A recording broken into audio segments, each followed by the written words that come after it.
Yeah, let's play indeed. I'm back again because you know what? I had a big gap of playing these last year. I'm determined to do the entire series in my lifetime. So we are pushing on today. My Facebook is still down. I can't advertise this anywhere on Facebook. So if you're in the Lone Wolf groups on Facebook and you can put a link to this stream and let people know it's up and running, that'd be great. Much appreciated. But yeah, we're gonna push on. All right, so I've just gone through the rules and double checked a few things to make sure my character's at the right level and stuff like that. So I'm up to speed on all of that. I've also double checked, you know, what possessions I'm supposed to have and when I start this next mission. So I'm all up to speed on stuff. I've added another skill, so I've now got or another discipline. I've now got discipline of pot plant potting, and in addition to that, more importantly, nexus. So now that means I've completed 3 circles in the game. When you get a certain number of skills, you complete these circles, and because I've completed a certain number of circles, I get additional endurance and I get additional skill sets. So, or a higher combat skill, sorry. So I've completed the circle of fire, I've completed the circle of light, and I've completed the circle of spirits. The circle of Solaris, I don't have invisibility and I don't have pathmanship. Those are the 2 disciplines I've yet to learn. I've got all of the rest. So I've completed the circle of spirit. And the circle of spirit is great because it gives me +3 to my combat skill and +3 to my endurance. So my maximum endurance is now 40, which is what I'm going to start with. And my combat skill is between 34 and 38, depending on what weapon I'm holding at the time. So, so this is all good news. It's been really cold today. I found it quite hard to write, but not being on Facebook probably saved me quite a lot of time. So that was a good thing. Right. So we're going to continue then. So let me get to section 1. Here we are.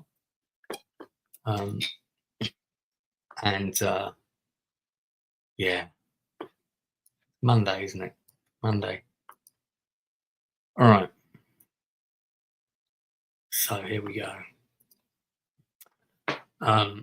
So for anyone who isn't familiar with this, it's a choose your own adventure game. It's set in the world of Magnamund, and I play the lone wolf, who's kind of the character at the top left there in the circle.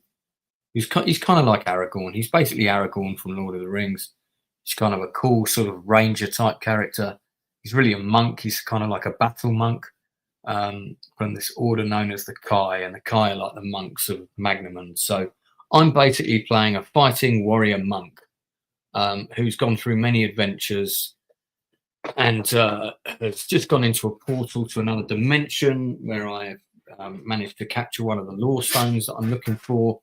I've got to find the other, went through the shadow gate to get it, and now I'm going back to my world through the shadow gate again. So that's kind of a little summary of where we're at for anyone who's not familiar with these things. I'm just going to close some extra windows here that I've got open. I don't need some.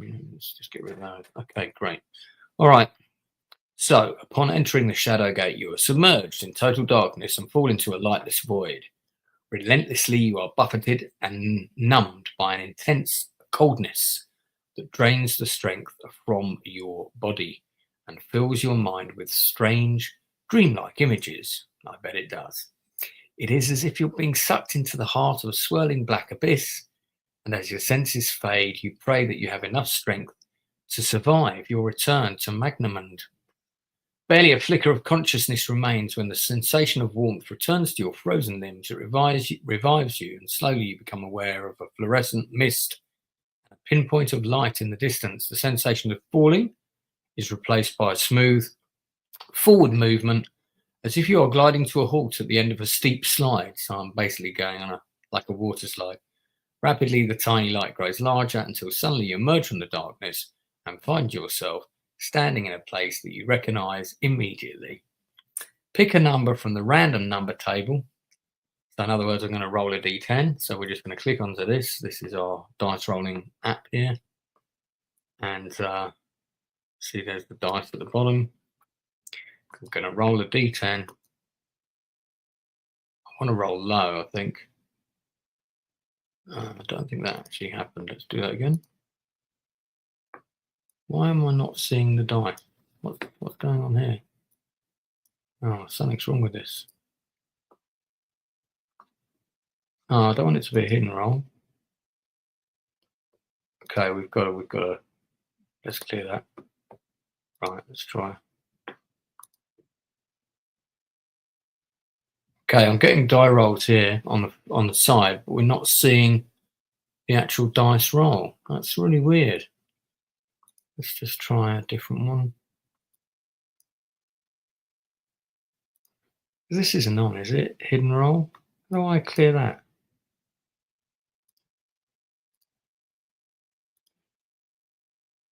I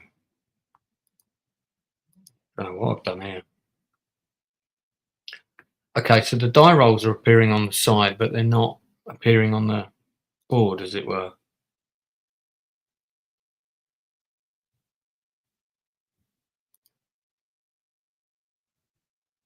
Okay, so it's only a hidden roll if you click on the hidden roll. If you click roll, should just appear on here. Let's just try something else.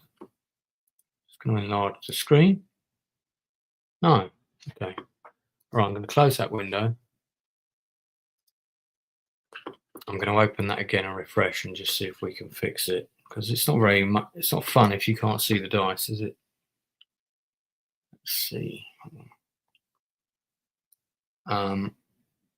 If anybody watching has a link for a different die rolling app, a free die rolling app, let me know, and we'll see if we can use a different one. Right, I'm going to do this one more time. Now it's working. Okay, all right, fine. All right, so I'm rolling a d10. Shit, 10. That's how many endurance points I lose going through the portal. That's how many, yeah, that's how much damage you sustain. So I've got endurance of 40, sorry. So that has gone to 30. So, yeah. Pain in the arse.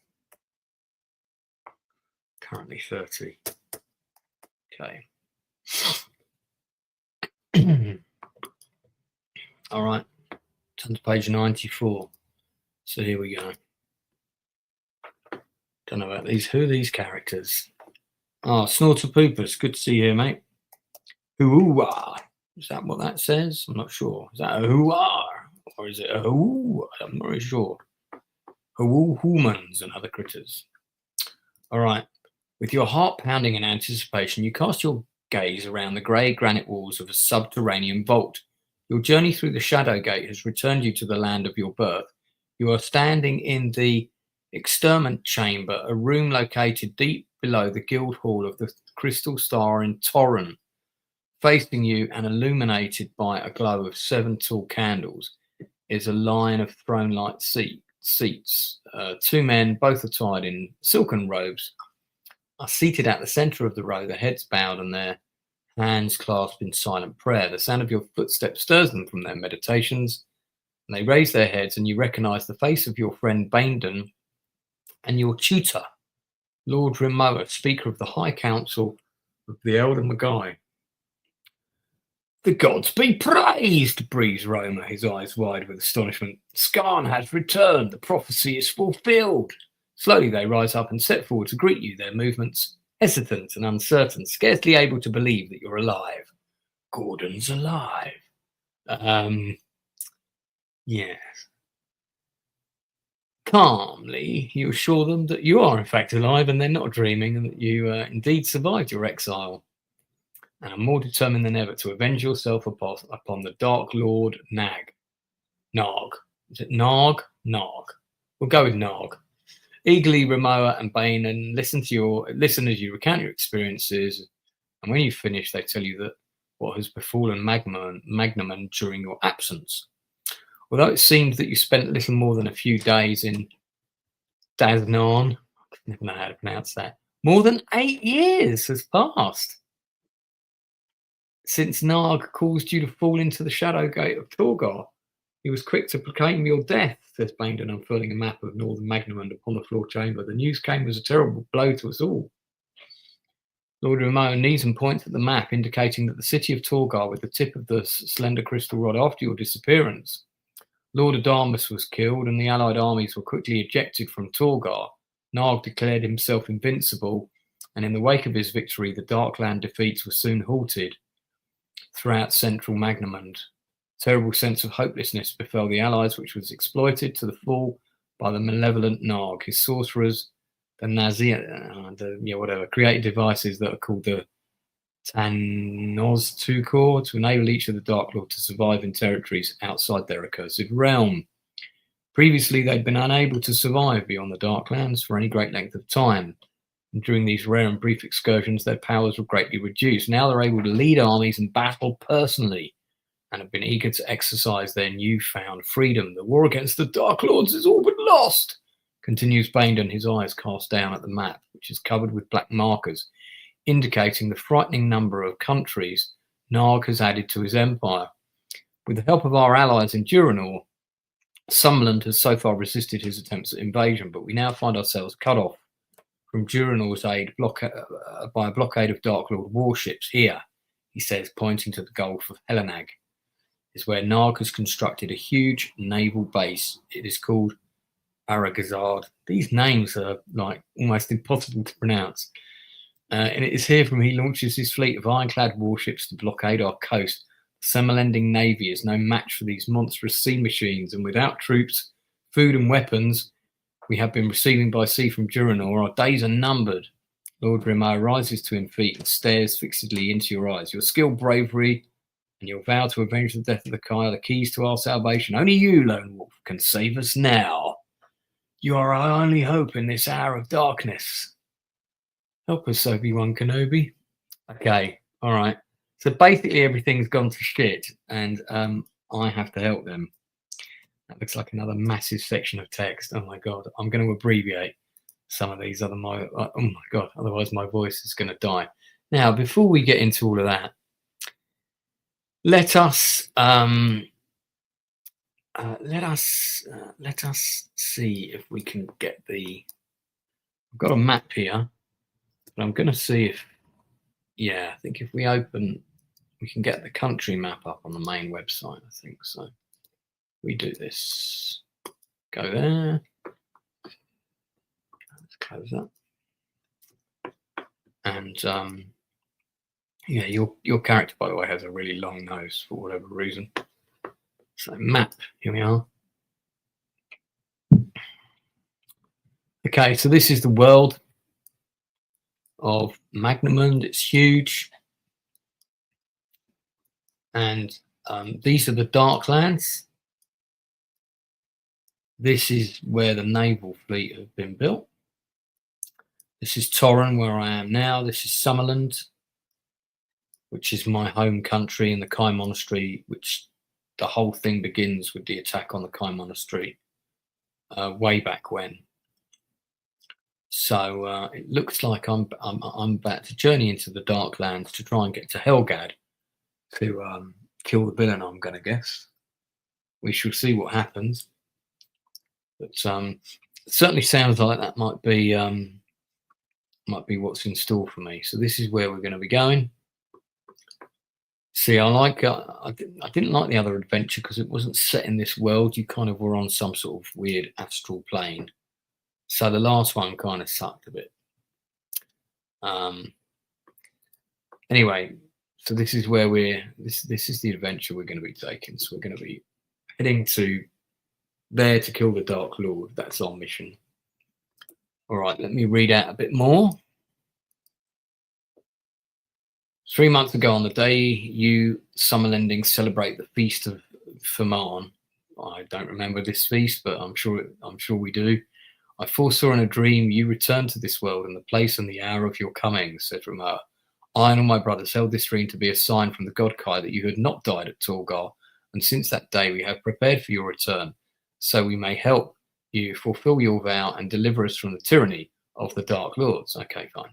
With the aid of Guildmaster Baindon, we have conceived a plan that can secure a lasting victory. Defeat of the Dark Lords on the field of battle is now impossible. The allied armies are greatly outnumbered and hard-pressed to protect what little remains of the Freelands.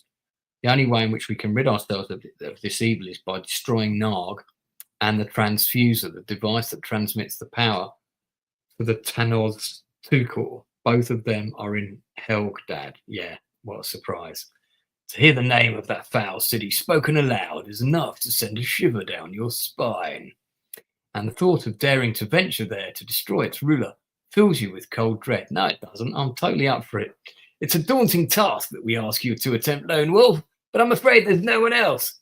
And only you have any hope of succeeding in this desperate mission. It may be of some comfort for you to learn that with the Dark Lords leading their armies in the field, the defences of the Black City are now at their weakest. Only Narg and his second in command, Dark Lord Takatow, reside there at present. I mean, probably with about, 500 guards or something like that. You spoke of a plan, mate, I say, returning your gaze. Yes, sorry, Lone Wolf is a Cockney. Well, my Lone Wolf. Without replying, he bends down and pulls out a leather sack from beneath the chair on which he sat when you entered the chamber. It contains what appears to be a mass of triangular crystals that are fused together. But once you recognise its purpose, it is a powerful charge similar to the one which Lord Adamus used to destroy the Torgar Gate. This will put pay to the transfuser, says Rowe, holding up the crystal explosive. He points to a shard that is longer than the others and informs you that the device is activated by withdrawing and reinserting it tip first into the core. It must be placed beneath the transfuser and it will detonate exactly 15 minutes after it is primed. Carefully, he replaces the explosives into the sack and offers it to you. Right, says me. How am I supposed to gain entry to Helgad exactly? Oh, we've made preparations, answers Baindorn, pointing once more to the map. A caravel is anchored in Torren Harbour. Under the cover of darkness, it will run the blockade and then head east to deceive the enemy into thinking it's bound for Duranor. When safe to do so, it will turn about, steer course for Dekajata. The shallows there are free of pack ice, and at this time of year, the captain should be able to land you on the coast, close to the Arnak estuary. From there, you can make your way to the stronghold of Arnak and seek out the slave master. He's one of our agents and can be trusted. I bet he can't. Make yourself known to him by saying the words, "Summerland is burning." He alone knows where Helgad and the transfuser is located. He can arrange for your safe and secret passage into the city. Once the task is complete, how do then I escape? Just make your way back to Arnak. The demise of the Dark Lords will announce the success of your mission, and we shall then mount an expedition to bring you safely home. But until then, no one must know your true identity or the reason for your journey to Helgad. Silently, you contemplate the bullshitness of this mission and its dangers and the terrible consequences that will befall Magnamund should you fail. At length, you raise your eyes from the map and force a smile. Yeah, when must I leave again?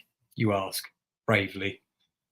Tomorrow night, an hour after sunset. Mark the crystal explosive on your action chart as a special item.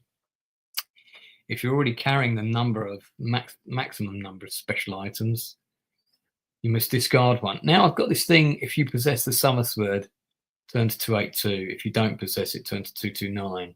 So let me sort out my backpack first. I've got 12 special items, which is the maximum number. Let's see. Do I need the vial of blue pills? I don't think I'm going to need any Viagra on this. So we'll put the crystal, what's it called again? The crystal explosive. Crystal explosive. Okay.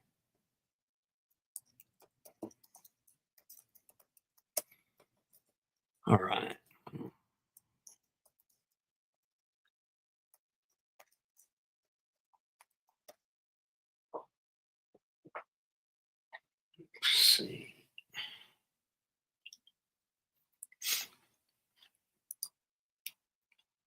Okay, I'm going to just see what this says. You wield a weapon imbued with great power. Be sure to use it well.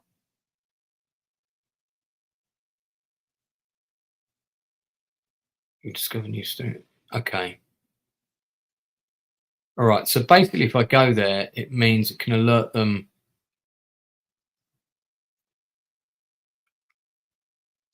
Your wield. Let's read this out. Your wield and weapon are imbued with great power, Lone Wolf, says Ramona. Be sure to use it well. Now that you possess the wisdom of the Law Stones, you will discover new strength within its golden blade. It is the bane of the Dark Lords, the instrument of their destruction. Yet, by the very nature of its power, it can alert them to your presence and betray your identity. He reaches to his waist and unbuckles a seemingly plain leather sword and belt and scabbard. I have prepared this scabbard from materials impregnated with cornelianium. It will contain and keep hidden the powers of the Summersword. Handing you, remember to unsheath the Summersword inside the Darklands is to give a lighted beacon of warning that the Nag and his fellow minions will surely see. Well, I always decide when to use it, so that's fine. Only when you have the Nag within striking distance should you draw your blade to seal his doom. Okay, you discard your old scabbard. Take that one, that's fine. I don't really need to mark it, do I? Because I'm just replacing one scabbard for another. 229. All right. Accept. You pass the time prior to your departure resting and reviewing the mission in fine detail, although you probably go to the pub a fair bit. Eventually, the hour of your leaving arrives, and Bainton and Remo escort you to Torren Harbour and see you safely aboard the caravel Intrepid. Before they disembark, Bainton hands you a sealed envelope and a golden amulet on a chain. Wear this for your protection, he says as he fastens the chain around your neck. It will keep you safe from the heat and poisonous atmospheres that pervade your destination. Mark the golden amulet as a special item. You need not discard another item in its favour. Okay, well, you'd think not. Right, so golden amulet.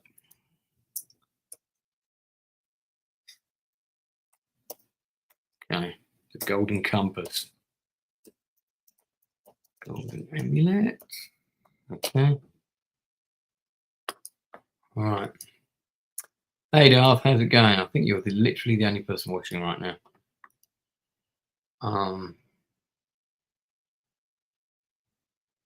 And the envelope? Neither Captain Borson nor his volunteer crew are aware of your identity or the vital nature of your voyage.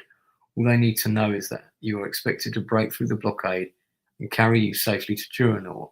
When you are clear of the enemy, hand this envelope to the captain. It contains his new orders to steer course for the Arnak estuary. He's a fine captain. You can trust in his skill and the bravery of his crew to see you through the dangerous waters of Coulter Sea. Moments later, the captain emerges from his cabin, a grey and grizzled old seaman. He sports a leather coat that swings easily from his broad, muscular shoulders. He welcomes you aboard with a ready smile and a firm handshake, and then excuses himself in order to supervise the final preparations for the voyage. May the gods Kai and Isha watch over you, Lone Wolf.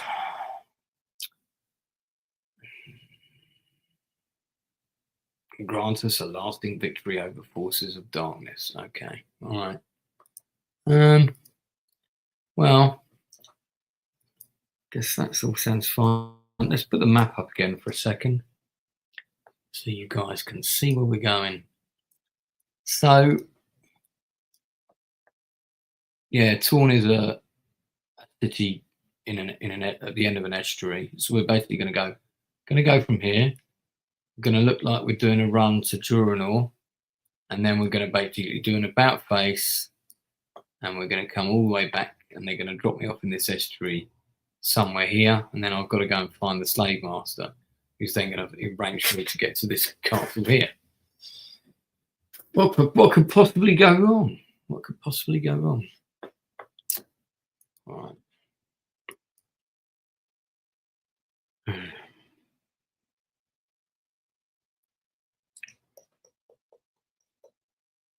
All right. 325. Here we go. The night wind is blowing in your favour, and Captain Borse is keen to put to sea without delay. He has ordered the crew to run up every foot of canvas the mast of the Intrepid will bear, so that she will approach the Dark Lord warships that blockade the coast at full speed. With luck, she will slip through their line before they have a chance to close formation.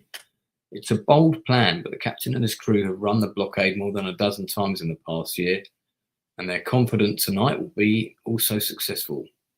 Guided by the stars and the distant glimmer of the moonlight shore, the Intrepid makes rapid headway through the waters of the Torren Gulf.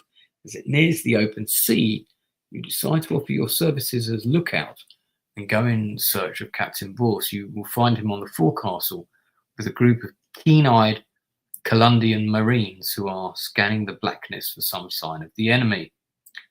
If you have the magnified discipline of hunt mastery and have reached the rank of Archmaster, turn to 47.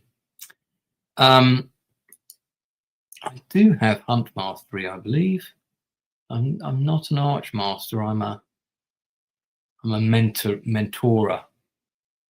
I worked out roughly, give or take. So,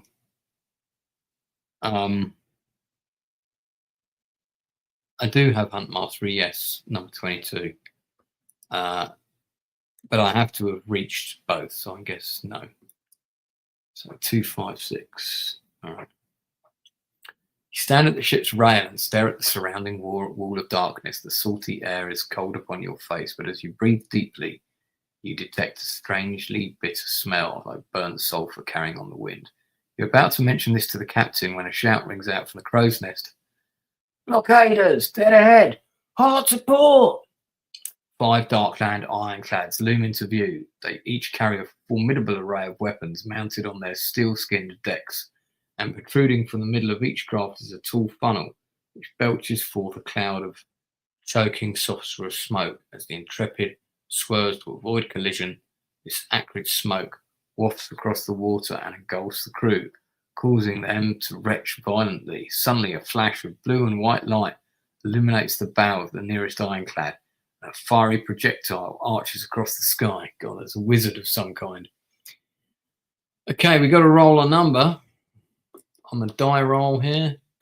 Let's do that. D10. Here we go. We've rolled a 4. That means we've got to go to 20.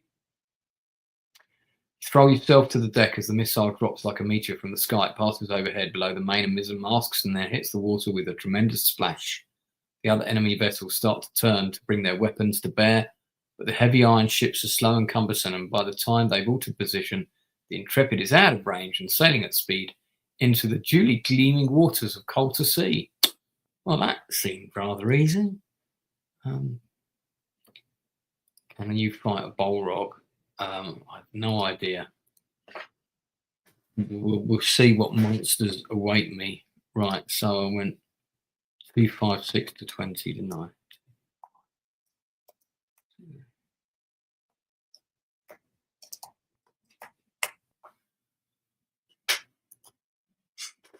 Oh, I'm going to, incidentally, I'm going to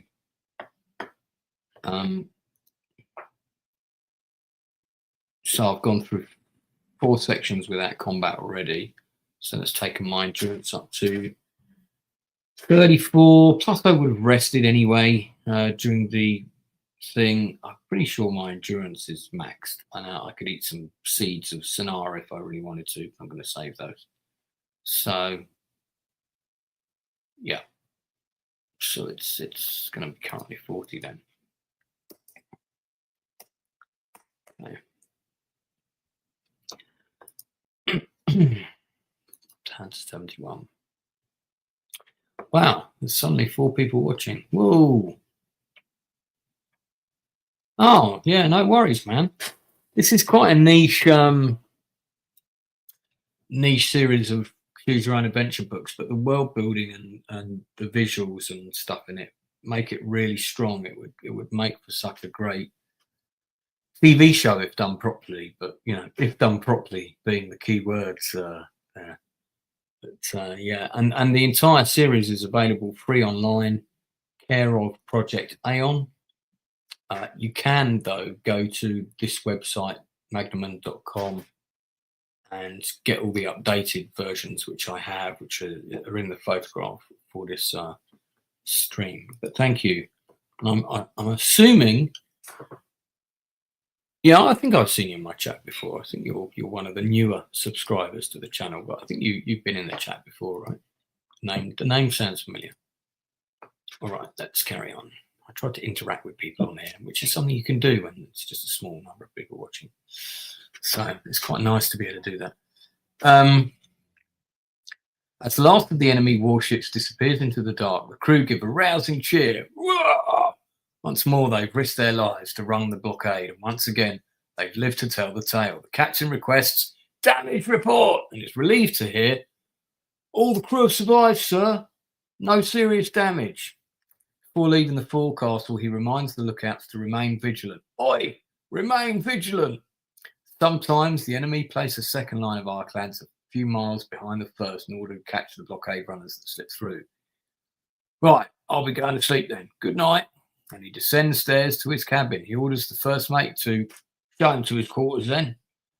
If you wish to accompany the first mate to your cabin, sounds highly suspicious. Turn to 339. If you wish to hand Captain the envelope containing his new orders, turn to 142. Yep, so for anyone who's just joined, Captain was supposed to get me through this blockade, and then I have to tell him the new orders, which contain the secret mission.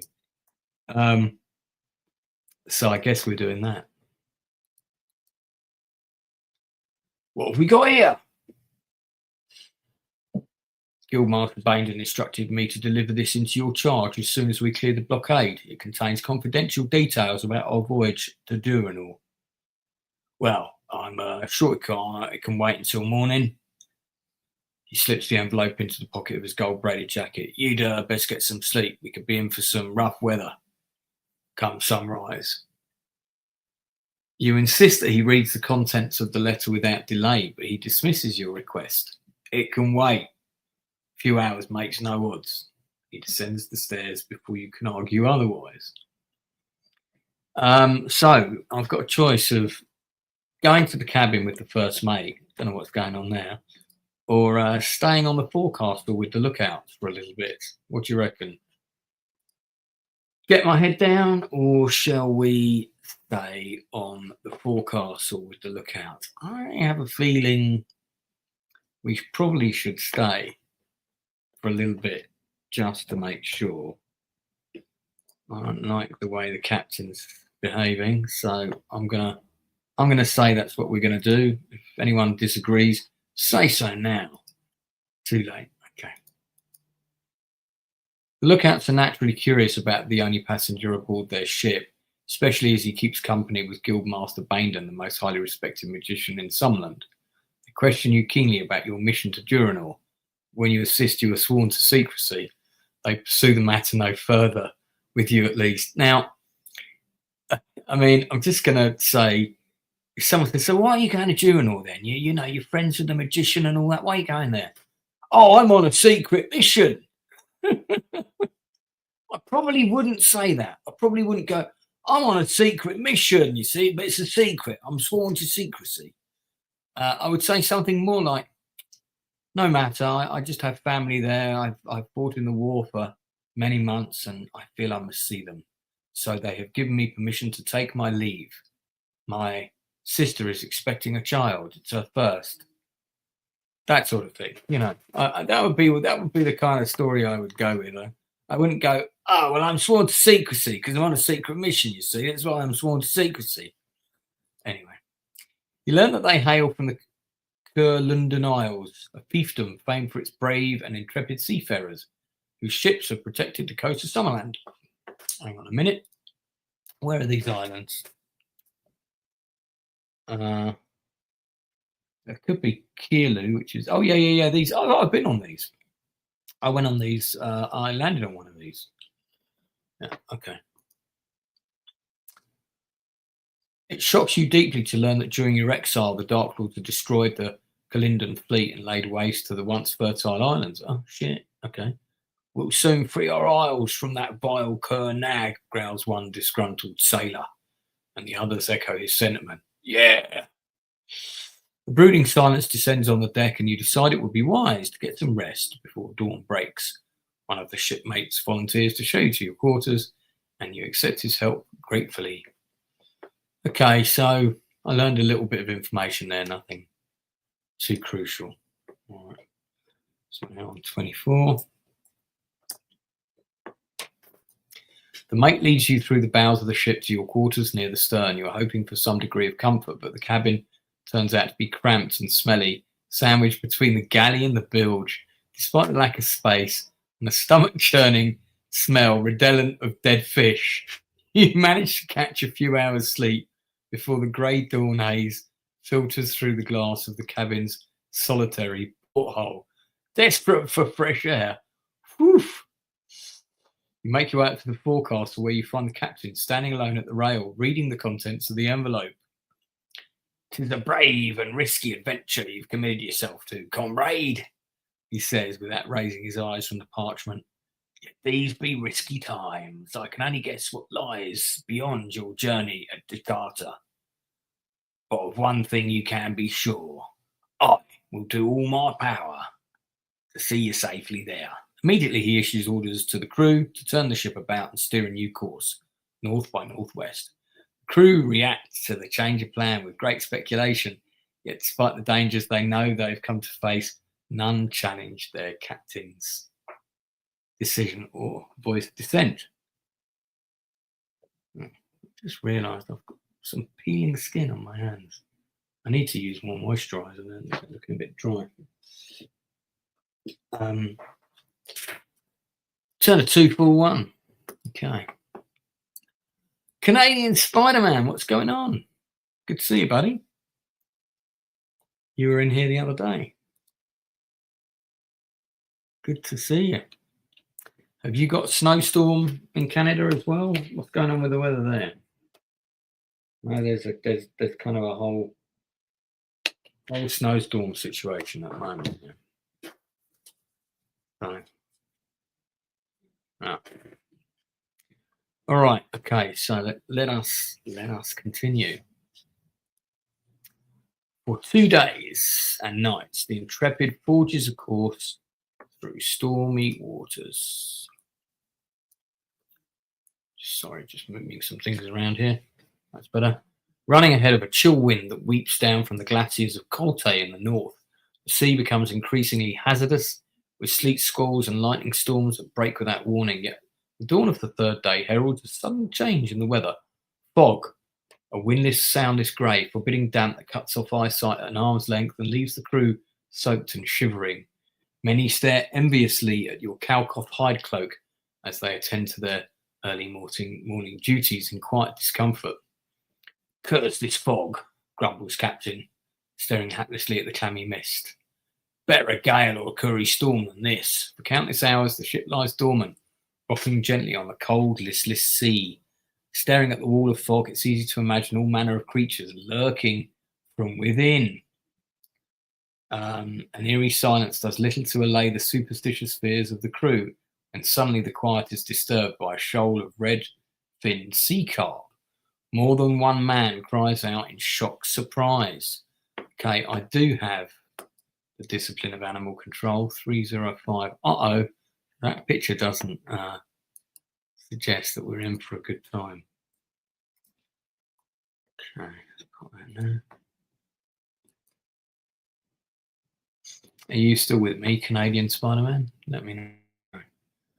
The still water is set to boiling by the shoal of glistening fish as they swarm around the Intrepid. They've been drawn here by the warmth of the ship's hull. As you stare down into the seething turmoil, you estimate there must be hundreds of thousands of fish directly beneath the keel. You watch with fascination until you recall something about the sea carp that you learned when you were a novice at the Kai Monastery, something that sends a tingle of premonition down your spine. The tales and legends of the northern seas tell of the Zargarth, a fearsome breed of giant reptilian sea creature that inhabits the black depths of the Coulter Sea. Once a century The fishermen of Summerland trawled these waters and grew rich on the fruits of their labours, for the sea carp were plentiful in the markets of Summerland, and Donal paid highly for their catch. Trade thrived until the Zargath appeared and began attacking their boats. So devastating were the attacks and so terrifying were the descriptions of the Zargath by those fortunate few who survived them, that all fishing in these waters were abandoned and never resumed. A swarm of sea carp as huge as that which now surrounds the Intrepid is sure to attract a hungry Zargath, Zagath. You turn to look for the captain to warn him of the danger his ship is in, when suddenly the shoal cease their thrashing and fall silent and still. Turn to 60. What a surprise. There it is. From the crow's nest there comes a scream in horror. Zargath! It's here, preserve us, gasps the captain as the beast opens its jaws, revealing a glitter of jagged, razor-sharp fangs. All hands stand by to defend the ship. Break out the billhooks, man the ballistas. Zargath observes the commotion in silence, its hooded eyes aglow with baleful green fire as it calmly considers the moment to attack. Then with awful suddenness it rises from the sea, roaring and hissing angrily, and lunges forward. Captain Borsk gives the order to fire. A volley of ballistas bolts sink into the monster's scaly throat. Undeterred, it presses its attack and falls upon the port beam with devastating effect. Tortured timbers bend and crack asunder. In seconds, the deck is torn apart by huge claws, each as long as a mammoth's task. Then cavernous, fang-filled mouth sweeps through the fog to snap down upon the forecastle. Screams of pain and terror fill the air as it withdraws, soaring upwards above the mast, jaws bulging with a dozen wriggling bodies. You take cover behind the ship's longboat with the captain and prepare to defend yourself as the Zargath returns for a second strike. Okay, so I've got a choice of using a bow, using the summer sword, or using a hand weapon. I'm going to use my bow because I've got like the bow of Donal, which is kind of cool. So let's go with the bow. 270.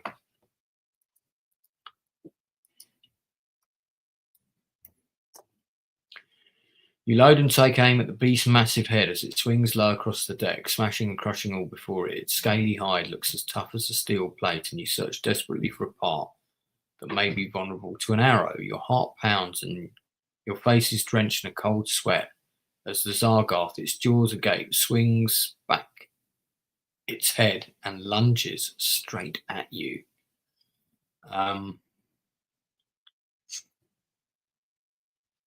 If you have the magnified discipline of animal control and devianation, turn to 186. I do have those, so we'll do that.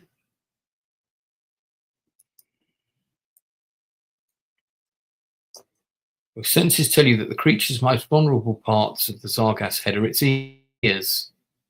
Penetrate its ear with an arrow, it could pass straight through the skull and enter its brain. Okay. All right, so pick a number from the random number table and add any bow skill bonuses to which you're entitled. Now, I've got several. I've got +3 bow skill. I've got +3 with the bow that I own, which is the silver bow of Duardon. So that's +6. And then also, because I'm now Mentora, I add 2 to any missile or bow rolls, which gives me a +8, which means that my die roll, even if I roll a 1, will automatically be 9 or more. So I'm going to go straight to 105. No need to do a die roll. That's good.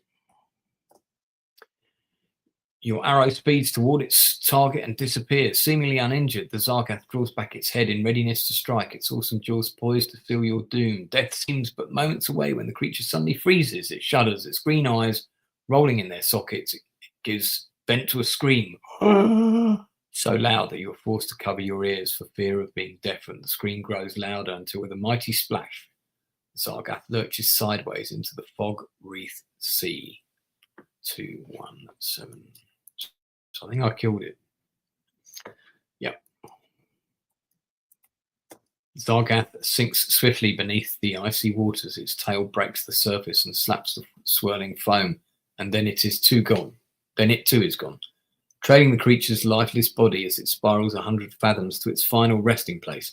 An eerie silence descends upon the shattered decks of the Intrepid as the few who have survived the attack stare in horror at the swirling blood-stained sea.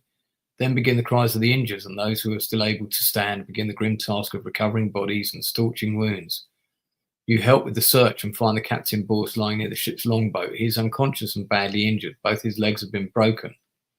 You attempt to revive him with your basic Kaya healing skills, but he is in deep shock and does not respond. But I do have the discipline of curing. 159. 159. Shock as a result of his severe leg injuries has reduced the captain's blood pressure to a dangerous low level. Your mastery of the discipline of curing enables you to increase his blood pressure gently to ensure that his brain is not starved of its vital supply of oxygen. Once he is stable, the first mate, whose name is Devan, helps you splint the captain's leg and construct a makeshift stretcher on which to carry him to his cabin.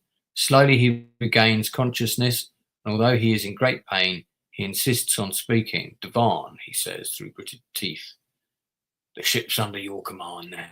You must do all you can to see that our passenger reaches his destination. Dutifully, the first mate promises to obey the captain's order. Open the chest, the captain says, motioning to a large casket.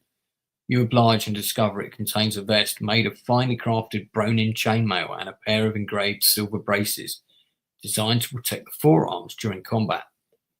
Take them, friend. They may be of some use and help you on your journey.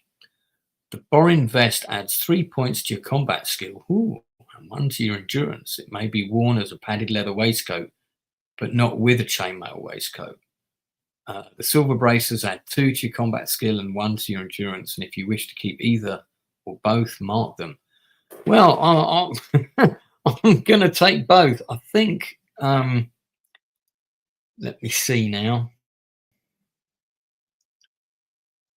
I have, I've got a waistcoat already that gives me a +4. And I can't wear this in addition to that. It may be worn with a padded leather waistcoat, but not with a chainmail waistcoat. Oh, actually, let me see. What type of waistcoat is it that I've got exactly? It just says waistcoat. Don't know if it's a chainmail waistcoat.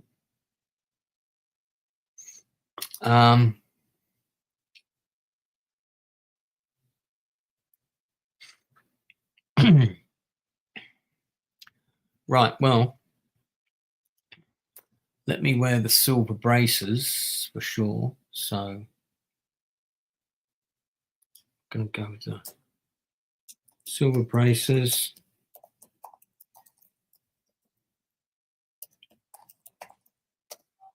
They give me a +2, right?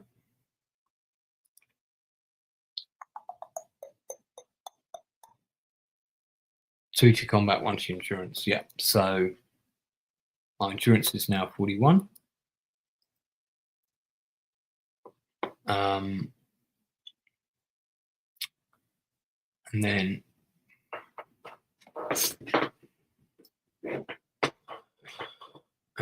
if I get the Bronin vest adds 3 to combat skill. I mean, my vest doesn't add anything to my combat skill. It only adds to my endurance. So I think this is different. So Bronin vest. So that adds 3 +3. Let me just check that's correct. That's right? Yeah, 3 to your combat skill and 1 to your endurance. Okay. So my endurance is now 42. One for braces.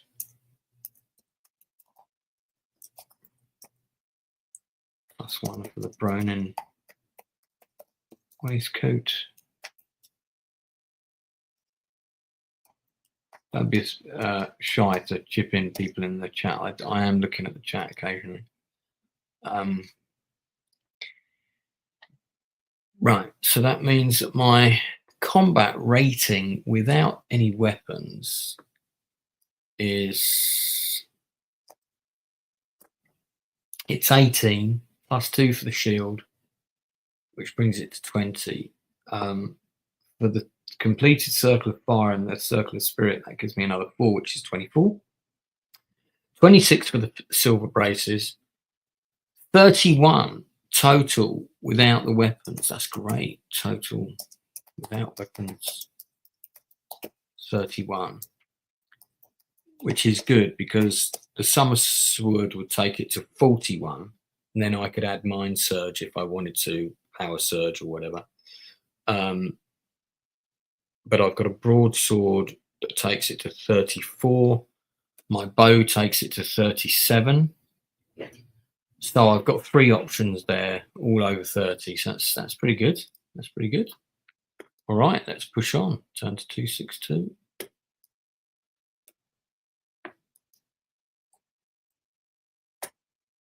I'm going to drink some water.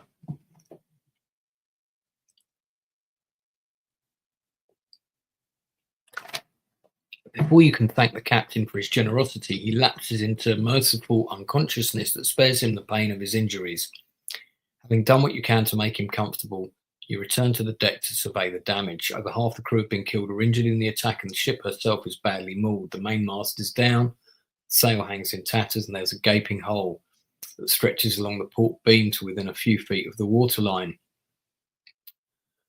We can patch up the canvas and work the ship on a skeleton crew. If we catch a storm this far out to sea, we're all done for. That's very reassuring. And 3:30. We're not getting a lot of choices here, are we? We're just like, it's another section of text and then it's another section of text. Normally there's more choices. For the following 2 days and nights, the Intrepid remains a prisoner of the windless fog. Davin and his crewmen work tirelessly to repair the ship, and come the morning of the 3rd day, when a gentle breeze arises with the dawn, the main mast is secure and the sails are patched and ready to carry the ship onward. With the port side still holed and storms a constant threat in the open reaches of the Coulter Sea, it has been decided that the safest course to steer is towards the coast. Then, should a sudden squall threaten or gales arise, the ship could run to shelter in one of the hundreds of coves that indent the rugged shore east of Point Vashna. However, to sail along this stretch of the coast is to risk hazards that could prove as dangerous as any storm. Dark land, ironclads, unstable in high seas, favour the coast when venturing to and from their base at Aragazad, and the cliffs and shores themselves are peppered with watchtowers and Gaiac encampments. By early afternoon, the fog has cleared, and the Intrepid is making good headway through cold, sparkling waves. League after glittering league fall away to the stern until an hour or two before sunset, the lookout catches sight of the coast. Land ahoy! Land afore the bow! Crew cheers, hooray, with the news, but their spirits are soon dampened when lookout calls again. Enemy off the starboard bow! Turn to 100. Okay, we've got some. Oh no, we're in a combat situation, so we've got a choice now. All right. Almost invisible against the horizon of the black cliffs and cloudy grey skies are 2 enemy warships anchored a few hundred yards offshore. At first they look deserted, then the sudden clang of alarm bells and the appearance of huge clouds of yellow smoke from their funnels indicate they are manned and they intend to give chase. Our only chance is to outrun them. At his command, the crew spring into action, breaking their backs to coax every last knot of speed from their battered ship, but the winds are against them, and the enemy, not reliant on sails, are soon closing the gap. Prepare to repel, boarders! Shouts Davin as the ironclad draws alongside. Hastily, they abandon their attempt to outrun the enemy and draw weapons in readiness to receive a unit of leather-clad Drakim Marines who are poised to spring aboard the very moment the 2 vessels collide. Then, with a resounding crash, the ironclad smashes into the side of the Intrepid, and the enemy comes scrambling over the rail, screaming and howling like a pack of demons. One of their number singles you out. He strides forward, his black blade swinging viciously as he attempts to cleave your skull in two. Owing to the speed of his attack, you are unable to make use of your bow. I mean, I'm going to call bullshit because, this is a ship approaching me. I would have had plenty of time to draw my bow. However, I'm quite happy to attack this guy because I have a combat skill of, even without using a sword, I've got a current combat skill of, with collective bonuses, without weapons, of 31, right? Now, I won't get the summer sword out. I'll use my broadsword, which takes me up to 34, which is a difference of 11, which means I'm rolling on the highest combat chart. So, we don't have I haven't got the combat chart out, have I? Where is it? Let's think. Let's go back here quickly. Rules for combat. There we go. Random number table. No, combat results table. That's what we want. There we go. Very good. So we are attacking him on odds of 11 or greater. So this is the damage chart here. So if I roll a 1, I take 3 damage. He takes 9. If I roll 8, 9, or 10, I kill him outright. And he's got endurance of 27, and I've got endurance of 42. All right, let's do the first round of combat and see what happens. I roll a 5. So a 5 is he takes 14 points of damage. I take 1. Okay, let's do a second round. So that's 14 and 1. I roll a 4 on the second round. He takes 12 points of damage. So that's 26 in total, and I've now taken 3 in total. He is, I think, 1 point away from death. Yes, he is. So we do the third round of combat, which will guarantee that he will die. That's a 10. I kill him straight away. I take no damage. So my endurance, which is currently 42, has now gone down to 39. All right. Okay. I win the combat, turn to 248.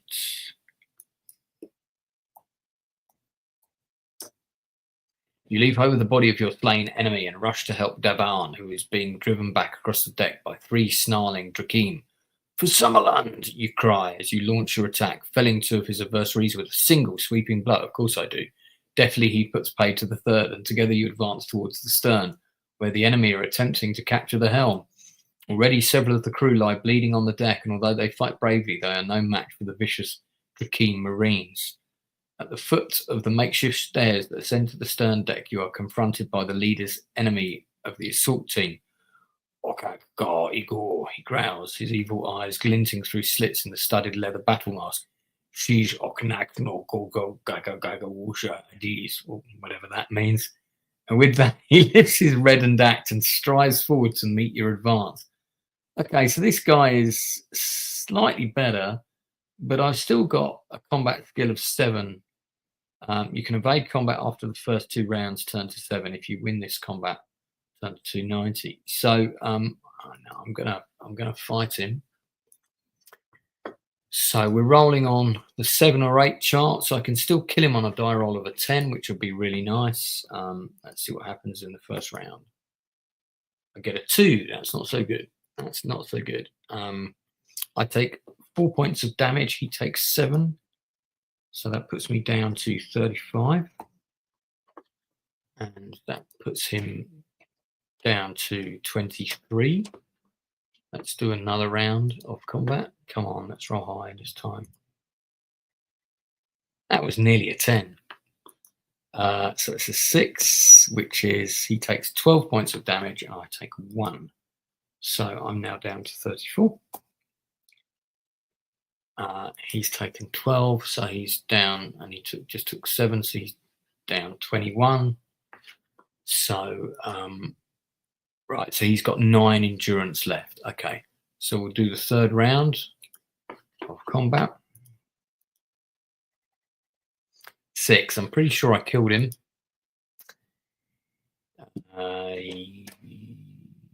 Yes, I think so. Yes, I take 1 point of damage. Okay, so my endurance is now at 33, and he is dead. Okay, so let's see what happens. I turn to 290. Okay. All right. The sergeant crashes lifelessly to the deck. And for a few moments, the troops that were fighting by his side stared down at his body in shocked disbelief. For 6 years, he led them to glory. Now he lies dead, killed by a summer lending. Taking advantage of their stunned state, you cleave a path up the staircase and force your way towards the helm. You're within 10 feet of the ship's wheel when Devan screams a warning, "Archer, above you!" You glance up into the rigging, and a cold spike of fear stamps your heart when you glimpse the floating face of a Drakeem Marine. With one hand he holds a bow, and with the other he draws back an arrow to his chin, his mouth a curse, and he lets fly the deadly shaft. Now, I have the Magna Chi Discipline of Hunt Mastery, which adds 2. If you've completed the Law Circle of Spirit, which I have, you add 3 to the number. Well, the rules said, because I wrote this down, add 2 to all missile bow row, and I also add 2 because I've reached the rank of Mentora, so I'm actually adding 5 to the dice roll. So I'm either going to be in the 4 to 7 or 8 or more category. I'm not going to be in the your adventure ends here, because I bet, right, if you roll 0 to 3, I bet you die. Look, if we click on that, see, yeah, there you go. Your mission ends here. Thought so. Fortunately, I've got no chance of rolling in that category because I'm so cool. I've rolled a 7. I thought that was a 3, but you can see it's over here. It's a 7, which with a plus 3 is 8 or more. Actually, it's plus 5, so we go to 3, 2, 1. Pretty cow. Mate, click on my Facebook. Let me know if it's up and running. I bet it's not. I bet I'm still not there because I've received no email from them. I'm getting a bit concerned.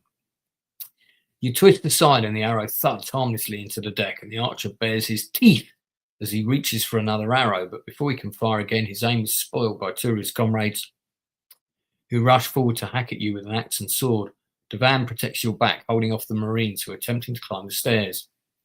You evade the first blows of your enemies, sidestepping a lunge and a ducking wild swipe, then strike back with deadly speed and unerring accuracy. Both scream and fall, simultaneously dying, with a look of surprise fixed on their cruel faces. Ugh!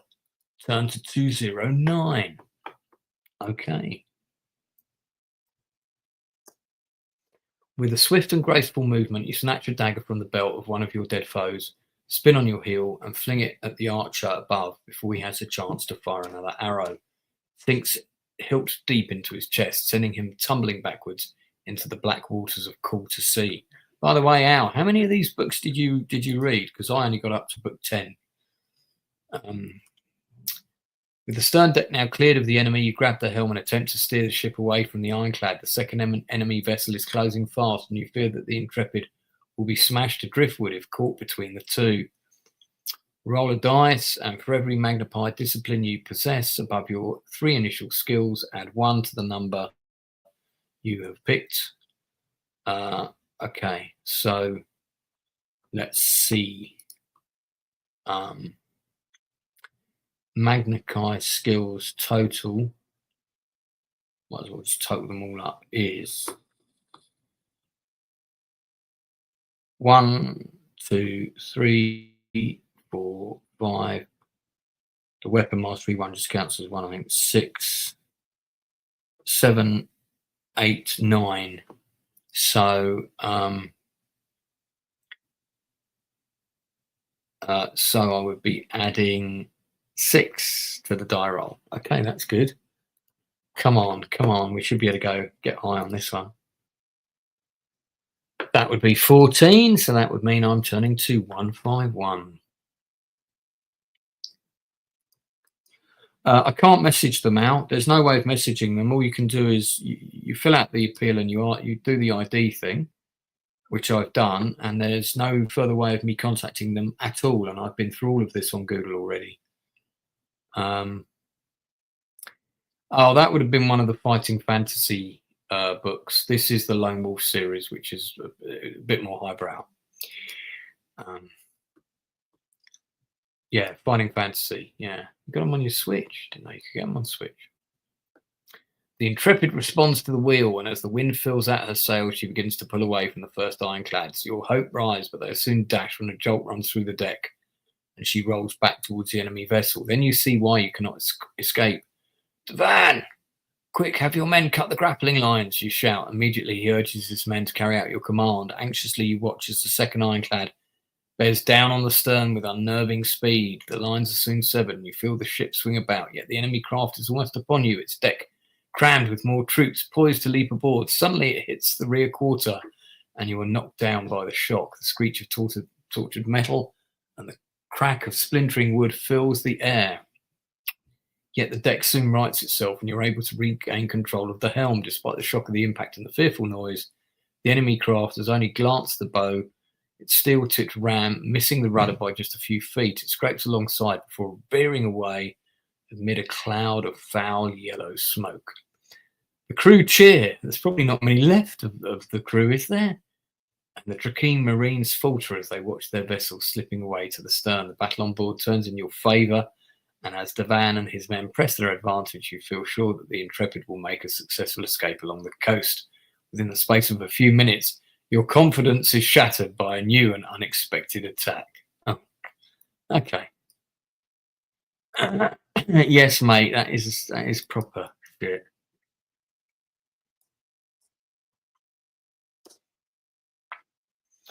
From a tube-like contraption mounted behind the funnel of the ironclad, there issues a flash and a puff of smoke. Moments later, a fiery ball, so in other words, they've got a cannon, comes hurtling towards the Intrepid. It strikes amidship, causing an explosion that sends 1,000 flaming shards hissing in every direction. In seconds, the sail, mast, and rigging are set ablaze, showering Drakean and crew alike with red-hot, smoking cinders. Instinctively, you cover your head as part of the boom sail lands close by. It brings with it a tangle of burning canvas that smothers you from head to foot. If you've reached the Magna Chi discipline of Nexus and a principal plan or higher, roll 117. Yeah, I have. So, this is bad. 177. Lashing ropes and smashing timbers. Flashing heat rays pierce the deck. Using your Magna Chi skill, you cause the flames to flicker and die before you sustain any serious burns. Your advanced discipline also protects you from the smoke and enables you to crawl from under the fallen sails uninjured.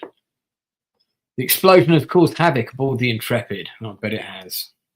So the ship's kind of fucked now, isn't it? Men run howling across the decks, their clothes and hair ablaze as swiftly the fire spreads throughout the ship. Save yourselves, cries Devan. Abandon ship. You run to the deck rail, and as you look along the beam, you see scores of men, Drakean, summer-lending alike, hurling themselves into the cold, dark waters of the call to sea. Rather than perish amid the roaring holocaust of flame, if you possess the discipline of hunt mastery, pathmanship, or divination, turn to 4. You'd have to be pretty shit if you don't possess at least one of them by now. I bet if you don't possess any of them, this is your adventure ends here. Let's have a quick look. I know you've got to do some kind of combat. Well, anyway, I do possess them, so I've still got to do some sort of combat. Your senses tingle. Someone is about to attack you from behind. Without turning to see who is approaching, you twist aside, and your would-be attacker crashes chest first against the rail. He is a Drakean Marine armed with a stiletto dagger. Oh yeah, nice shoes, is it? Whose needle-thin blade glows wetly crimson in the flickering light of fire. Maddened by the pain of the fearful burns he has sustained on his face and hands, he screams a curse and leaps at you wildly, determined to drive his dagger into your chest. Owing to the frenzy of attack, he is immune to Mind Blast. Everyone's always immune to Mind Blast, so I don't use it. You can evade combat after 2 rounds by leaping into the sea. Nah, he's got a combat skill of 19. I've got a combat skill of 33, and that's without a weapon. So I'm just going to ninja the fuck out of this guy. So let's we do a quick Bruce Lee. Hiya! 5. Okay. That is on 11 or greater. I've done 14 damage to him, and I've taken 1. Let's roll another one. I rolled an 8. He be dead. 8, 9, or 10 is killed in action. He's dead. So I took 1 point of damage. So my current endurance is down to 32 from 42. So I'm 10 down.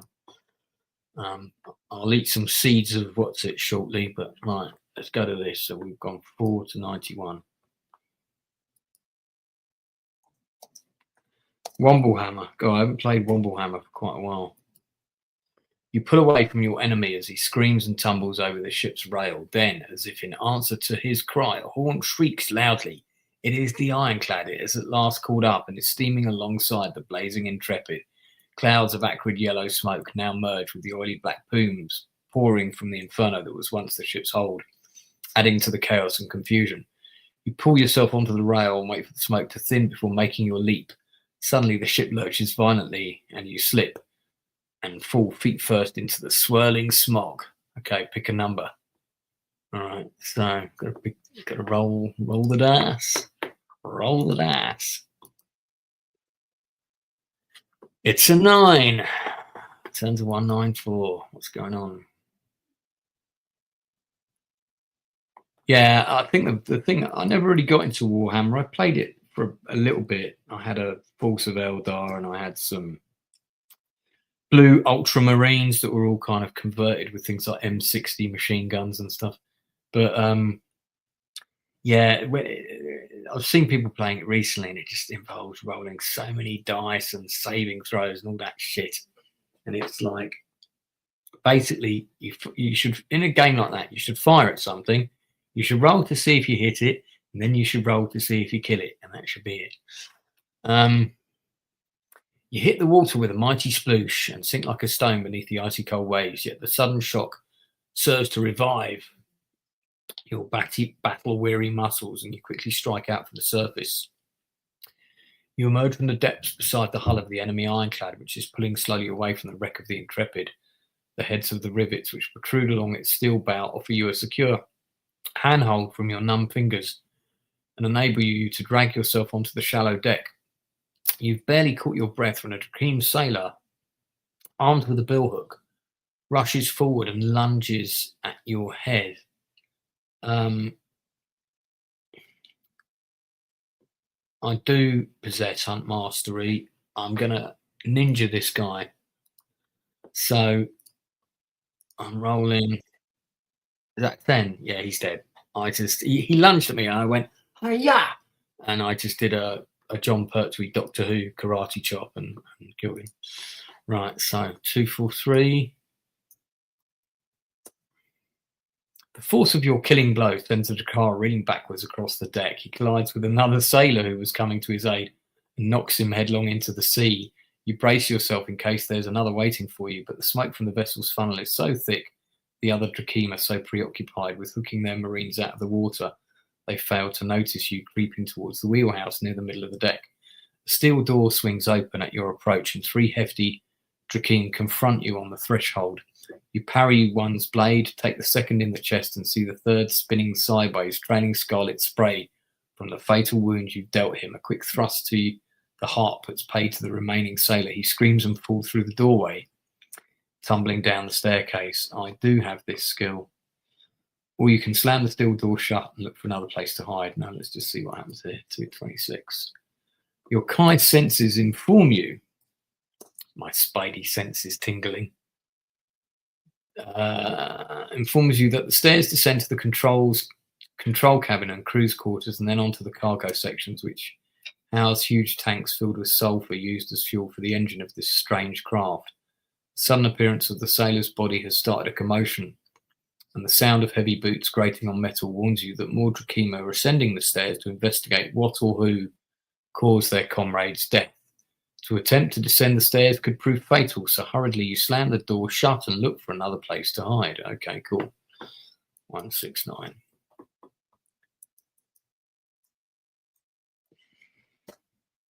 Stealthily, you move away from the door, raising the hood of your cape to hide your face.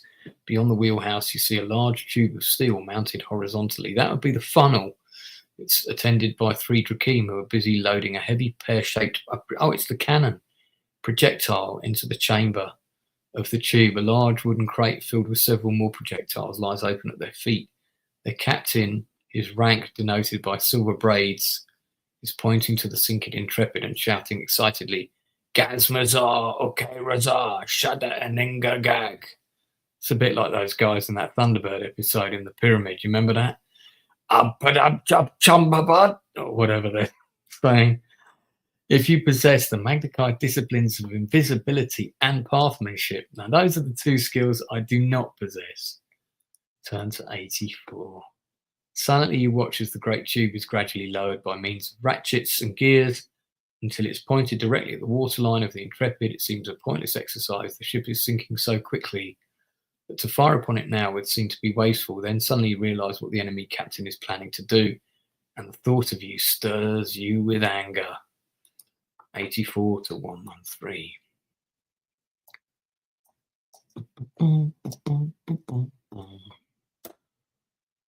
Devan and the remnants of his crew are clinging in desperation to the flotsam that surrounds their dying ship. Many are wounded, and their pitiful cries for help can clearly be heard. The enemy captain watches through narrowed eyes as the evil sneer spreads slowly across his brutal face, and he reaches for the mechanism that will launch a fire missile into their midst.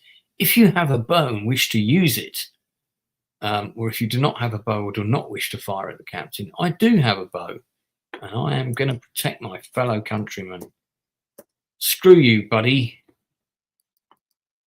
131. The captain arches his back and screams in agony as your arrow drives deep into his spine. Immediately, two Drakean gunners rush forward to help him.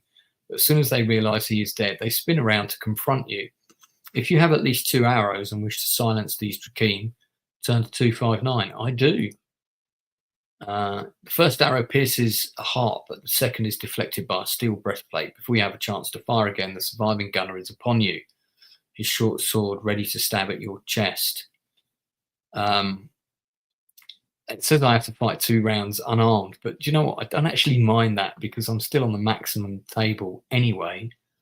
So let's do the first round of combat. I've got to knock off 3 arrows as well. 9. I've killed him. He's dead. 272.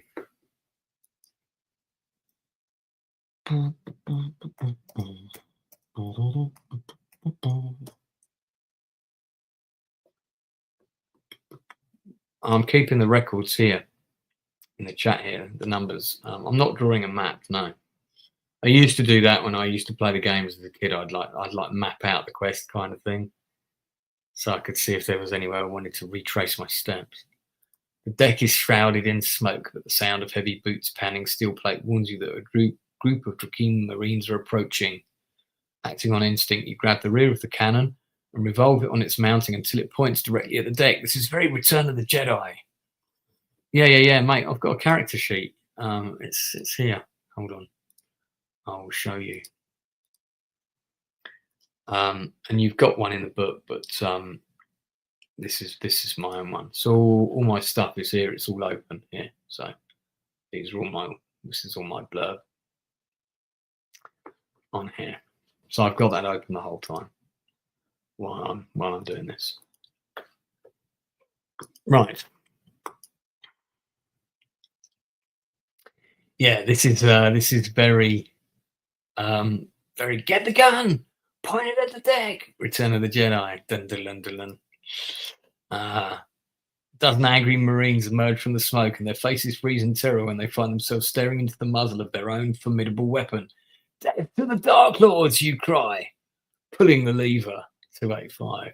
There is a loud bang. Yeah, you'd think that, wouldn't you, when you fire a cannon, that there'd be a loud bang. And a wave of heat rolls over you as the cannon splits its deadly missile at the advancing Drakean. It bores through their ranks and slams into the wheelhouse with a shuddering force. Jets of yellow flame roar from a jagged hole, illuminating the grim remains of what a moment before were enemy Marines. Then the deck jumps up and slaps the soles of your feet. The missiles penetrated the ironclad's magazine, and in an instant the vessel is blown apart. The last thing you remember before the darkness obliterates your senses is an eerie, eye-searing flash of white and scarlet fire. Yeah, well, I've probably been blown into the sea by a massive explosion, but that was kind of cool. 125. Slowly, as though awakening from a dream, you return to consciousness. Through half-opening eyes, you stare at a darkening sky and feel the cold waves of the cool to sea lapping at your feet. Every inch of your body aches, but you've escaped serious injury. You're lying in a cup-shaped piece of wreckage that was once part of the ironclad's bow. On the horizon, there is now only one ship, the ironclad that first attacked, its silhouette against a wall of oily flame that marks the place where its sister craft exploded. The tide has carried you away from the carnage, and turning your head stiffly, you see that the shore lies less than 100 yards away.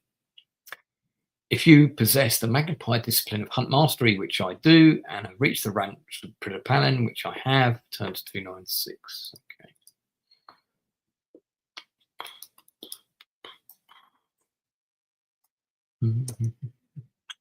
Less than a mile along the rock shore, you catch sight of something moving in the shadows. You use your advanced Kai skill to magnify your vision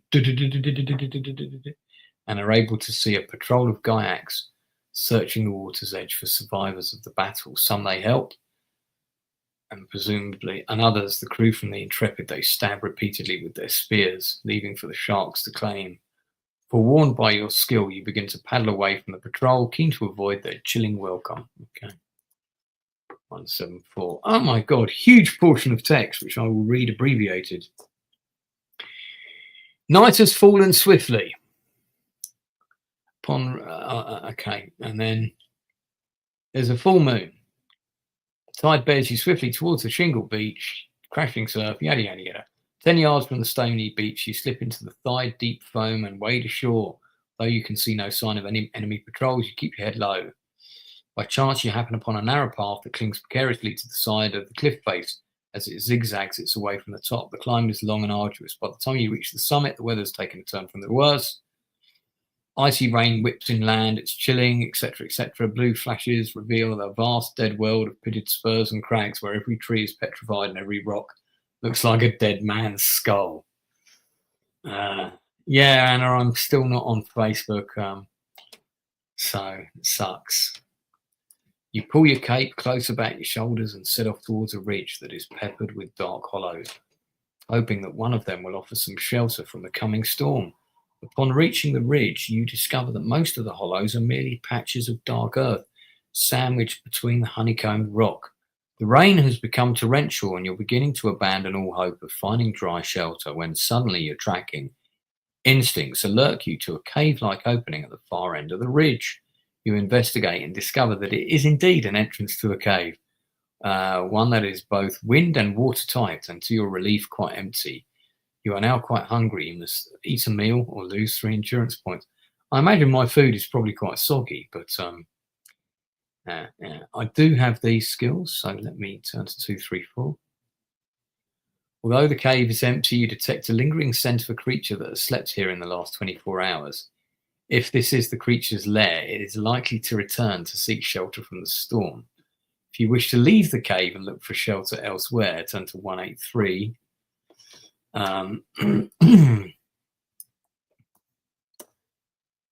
If you wish to stay in the cave and remain on your guard, turn to 18. So either have a battle or don't.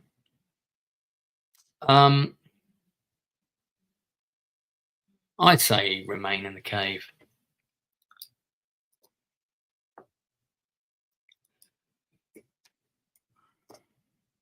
Despite your fatigue, you will yourself to stay awake and watch for all the hours crawl by, but finally your caution pays off when at the height of the storm, a hulking shape appears at the entrance, its shaggy bulk silhouetted by constant lightning.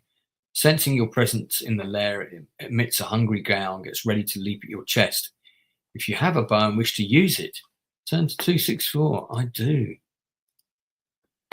Oh my God, look at that. It's an enzolicious creature. You aim and fire at a point between the creature's yellow cat-like eyes. The shaft strikes and the beast has already begun to leap, and it misses its vital target, sinking instead into a slab of muscle that sheathes its neck. It shrieks when it hits the ground. Quickly you shoulder your bow and move forward to finish the beast before it can recover, but as you make your attack, you discover the creature is ready to receive it. Okay. So,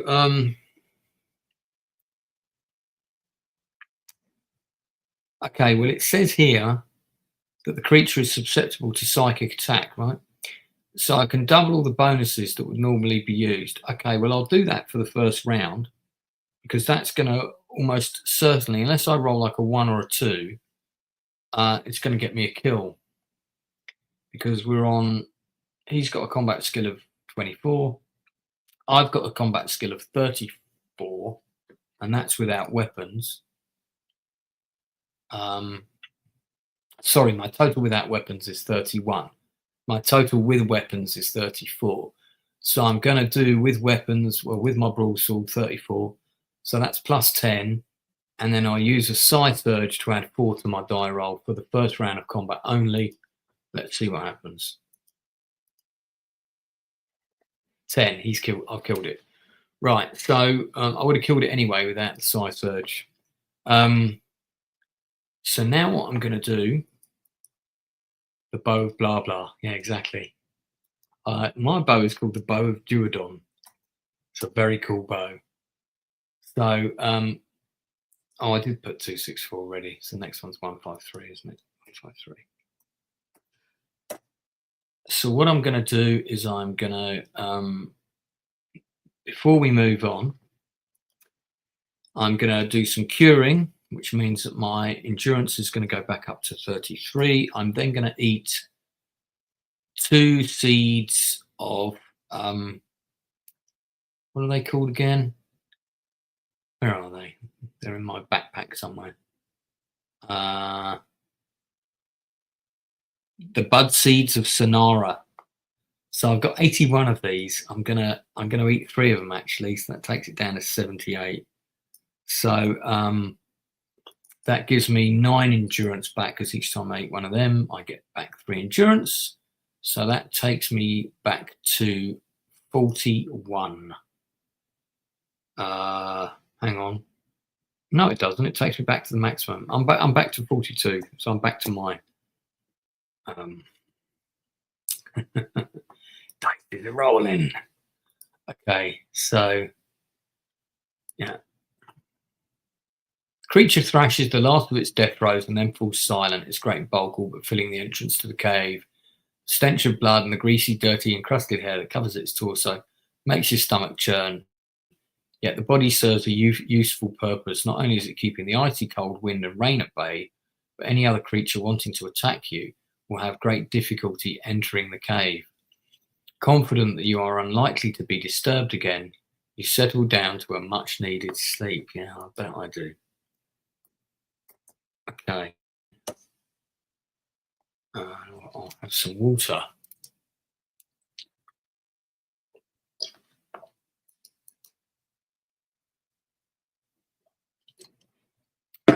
God. Again, no choices. We're just like going from one thing to the next here.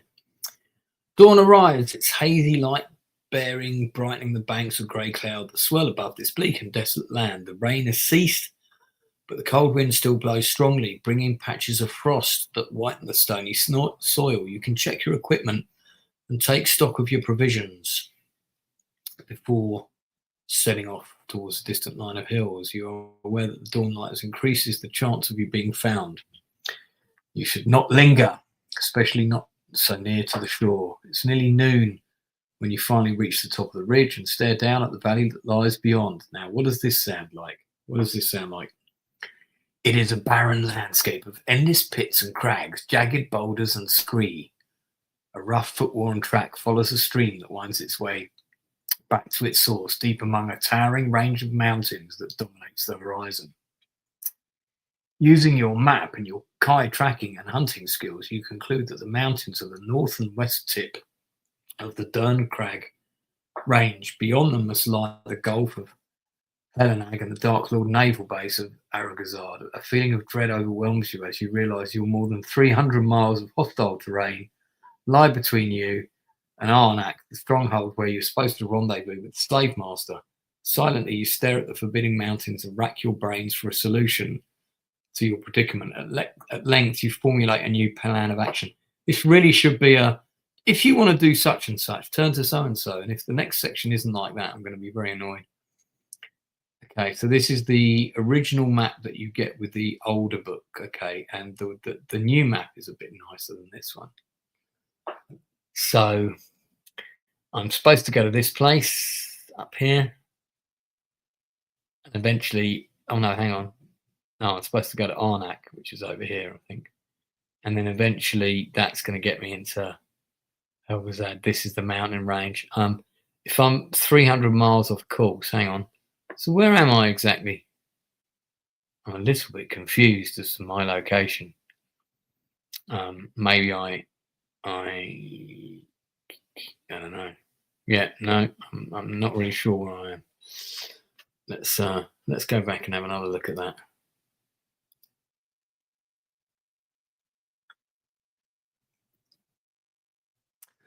Argazad is where I've got to go. No, the naval base of Argonaut. Yeah, I'm not going to Argazad. I'm going to Arnak, the stronghold.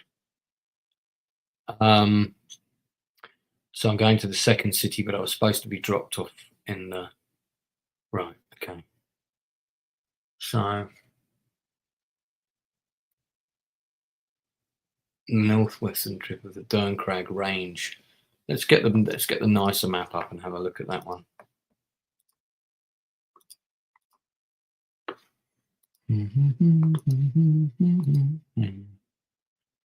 Right.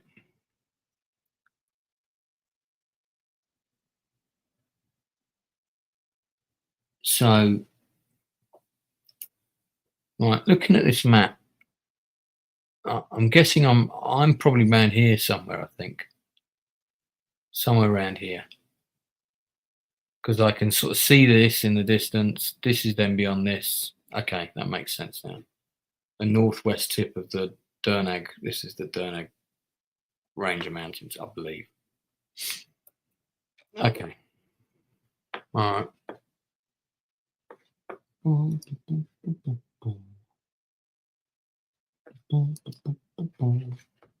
Let's see what my cunning brains come up with then, shall we? All right.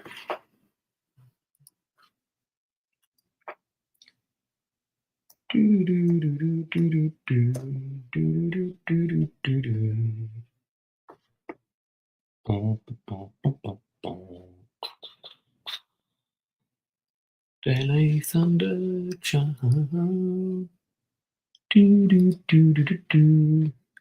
Right, I'm just going to go into the chat for a second. HMS Hood style. I missed that. I missed that comment. That's pretty funny.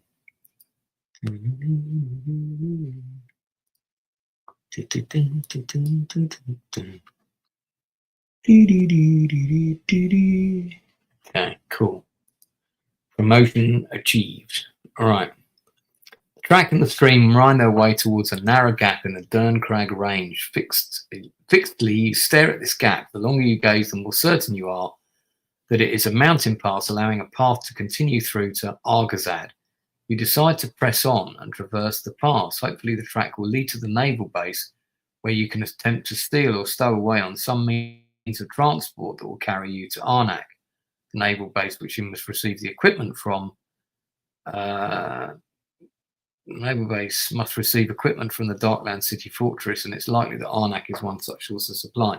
True, or I could travel over land to get there, which, you know, it's nearly dusk when the stony path reaches the narrow, boulder-strewn approach to the pass. It's been a long, tiring trek, yet in spite of your fatigue, your senses warn you in good time that danger lies ahead.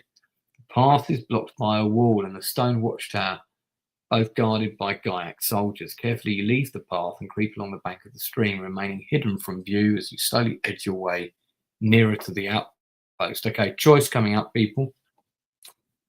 Choice is coming up. An iron branded gate in the centre of the wall allows traffic to use the pass, but it's closely guarded by sentries. As dusk turns to darkness, you continue to observe every detail of the outpost and the surrounding mountains in the hope of finding a way through. If you wish to attempt to scale the wall, turn to 86.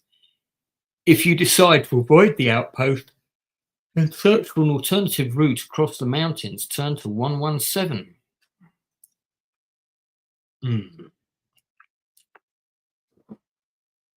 What to do? Scale the wall? Alternative route across the mountains. Okay, chat, I'm going to dash to the bathroom. And I want votes for either the wall or alternative route here. So chime up in chat. Let me know what you think.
Okay.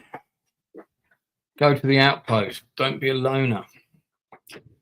Oh. You mean, okay, all right. I won't make any jokes about your social life. You did that already. So you're saying attempt to scale the wall. Okay, all right, let's do that. Attempt to scale the wall. If this goes wrong, Darth, it's your fault. 86. After spending 2 hours scrutinizing every move the Gaiac guards make, you are sure that the two patrolling the wall follow the same routine with little variation. Once every 2 minutes exactly, their beat brings them both to a point in the watchtower at the middle of the wall where they turn about before starting another circuit of the patrol. You wait until one of the sentries reaches the end of the battlements, which at a point where the abutment it abuts the sheer mountain wall, and when he turns to march back to the center, you make your move. Okay, pick a number from the random number table. I don't have invisibility, but I have got hunt mastery, and I have reached the rank of primate or higher, so I can add 3. Okay, so we're doing a die roll, and we want to roll high. Here we go. So that's a 6 with an adding of 3, which I think is not good. We're going to 22. I think that's going to be a bit of a punch-up situation here. You're pulling yourself over the parapet when the silence is shattered by the piercing clang of a bell. Oxy, Oxag, Ozzy, Totozaz, screams a Gaiac sentry, leaning out of a watchtower window. Oi, you! No! Translation. 2 sentries are now rushing along the battlements. Yeah, Gaiacs are pretty crap in combat compared to me. I'm a fucking ninja. I do not wish to use the summer sword. You can evade combat any time by leaping from the battlements to the ground below, a jump of over 20 feet. No, I'm going to win the combat with a single blow. Watch this. I'm going to be rolling on the high chart. 8 or above is a kill. 7, that's nearly. So that is 18 points of damage. I don't take any. They have endurance of 22, so we're going to go to the second round of combat. That's me killing one of them. He turns around, he spins. That's 36 points of damage total. They are both dead. I take no damage. Go to 349. Okay. Your speedy dispatch of the guards buys you precious time in which you can escape from the outpost and disappear among the rocks and the crags that line the roadway through the pass. The loud alarm bell echoes between the walls of the solid rock, its dreadful clang reverberating in your head. You run for more than an hour before the sound fades completely. Okay, 137. There's some more choices. I'm just doing it's a bit linear, this. Guided by starlight, you trek westwards through the pass until the need for food forces you to stop. There you decide to grab a few hours sleep. You must now eat a meal. Yeah, I've got, how many meals have I got? I've got 5, I think.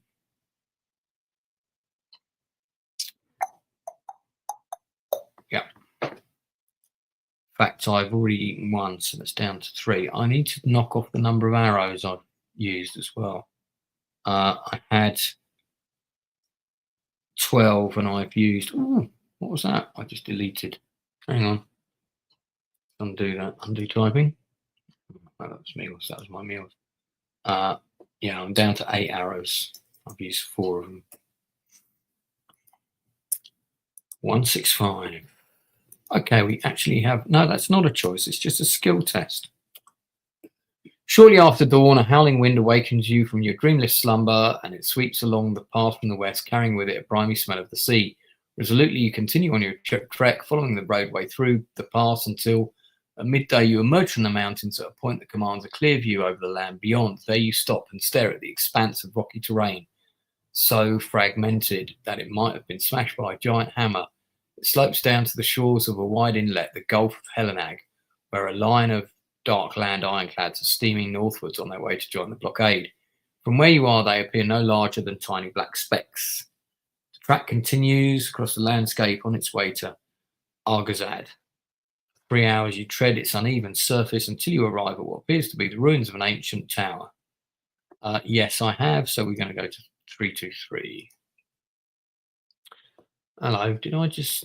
What happened there? Somehow I went onto the map somehow. Change that. That's very strong. That's very strong. Okay.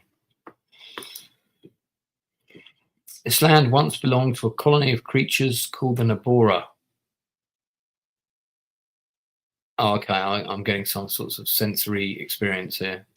A sentient race of winged men who evolved during the golden age of Chianti. The city of Naboran, the core of their civilization, was located here on what was once a rich and fertile coastal plain. The demise of the Chianti heralded the rise of the Dark Lords in northern Magnum and the beginning of the War of Desecration, in which Nabora and many other races were exterminated. This ruined tower is all that remains of the wondrous city of Naboran, where in the year MS 3250, the entire Nabora race were trapped and slaughtered by the Dark Lords. Okay. Fun story. Another skill test. Again, not really having many choices. After searching the ruins and finding nothing of practical use, you continue on the trek to the Argaz trail. For the most part, it runs parallel to the coast, blah, blah, blah, blah, blah. It's a tiring ordeal, blah, blah, blah. You use a chance to stop and rest. You've just located a windproof niche in the lee of a rocky crag and are about to settle down to rest when you notice something moving towards you along the trail. I have got both of these skills, so I'm going to go for 251.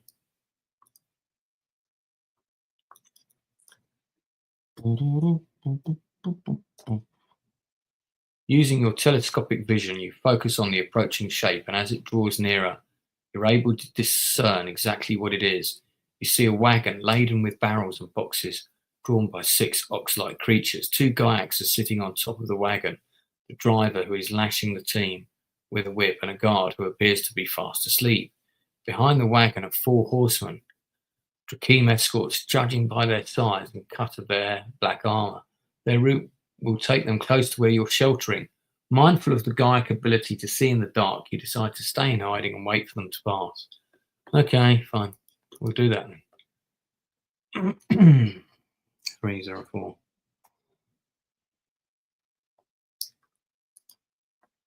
Okay, you squeeze into a space between the rocks and listen to the grind of the wagon's wheels on the rough stone. Then a Drakeem voice cries out, "Halt!"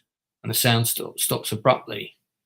The Drakeem escorts leave the trail and dismount close to where you're hiding. Your pulse quickens as you realise they're preparing to strike to camp here overnight.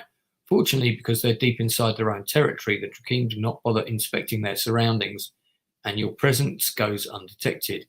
You listen intently to their conversations, but discover little useful information except that they are from Argazad and are on their way to the outpost at the mouth of the Dern Crag Pass.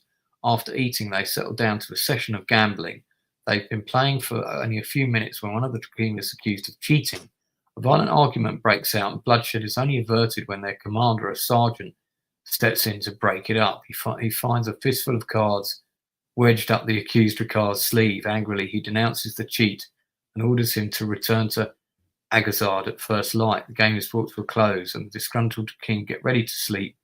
A bold plan springs into your mind that can make your journey through the Darklands and your entry to Argazad much easier. Turn to 284. I mean, this is all well and good, but again, it's like I'm just going from one page to another. It's not giving me options of choices. Yeah, I'm getting some skill tests, but I'm there's no, do you want to go left? Do you want to go right? You know, give me some choices. This is a bit tedious, I've got to be honest. It's I mean, it's really well written and everything, but there's a very big lack of choices in this. Patiently you wait until the Drakeem and the Gaiacs are snoring soundly, and then you leave your hiding place and slip away. Is there a way to enlarge the page? I'll do this. No, that makes it smaller. No, not really. Sorry. It's as big as it's going to get. You just need to listen to me talking. That's the whole point. Your plan is to ambush the Drakkar, who was caught cheating at dawn when he rides back to Agazard alone. By discarding your cape and tunic in favour of his battle armour, it should be far easier to enter the naval base unnoticed, especially on horseback, and with your face obscured by one of the grotesque battle masks that all the Drakeem wear. Now, this is not a good plan, because I don't smell anything like one of them. They've got a different physique to me, for one thing. 3 miles along the trail, you find the ideal place to launch your ambush, where the stony track passes between a huge cluster of rocks. I eat a meal. Yeah, okay. And then turn to 146. Now, again, I've got the bow thing again, if I wish to use the bow. And that's all good. That is a choice, but it's not a pathway choice. It's just a weapon choice. So yes, I do have a bow. I will use it, obviously. 99, and then I'm doing a die roll. And my bow things is +8. So unless I roll a 1, actually I'm automatically going to be 5 or more. 212. Your arrow strikes. Yeah, I kill him. Okay. Turn to 79. You drag the dead Drakkar behind the rocks and divest the body of its armour. Although not a perfect fit, the leather battle jacket, leggings, and battle mask make you convincingly look like a Drakeem warrior. You discover a number of items: sword, dagger, bow, quiver, 4 arrows. Great, I'll take the arrows. So that brings my total of arrows back to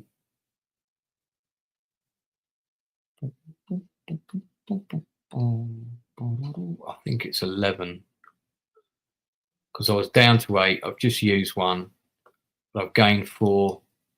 Yeah, so 11.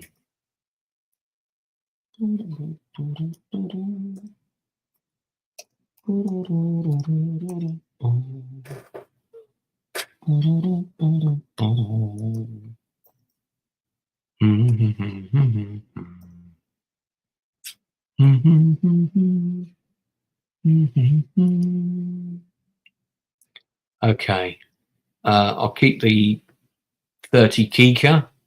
I've already got a shitload of Kika. I've got 200 Kika already, so I guess now I've got 230. I mean, my guy is not exactly going to be able to move around stealthily with like a 300 coin. Dead warrior's horse is standing nearby, pawing the ground nervously. Using your Kai skills of animal kinship, I succeed in calming him, and I canter off on the trail to Argazad. Okay, turn to 200, right? Okay, we've got another skill test here. So far in this game, I think I've had like 2 sort of actual choices where, do I go into the cabin or do I stay on deck was one of them.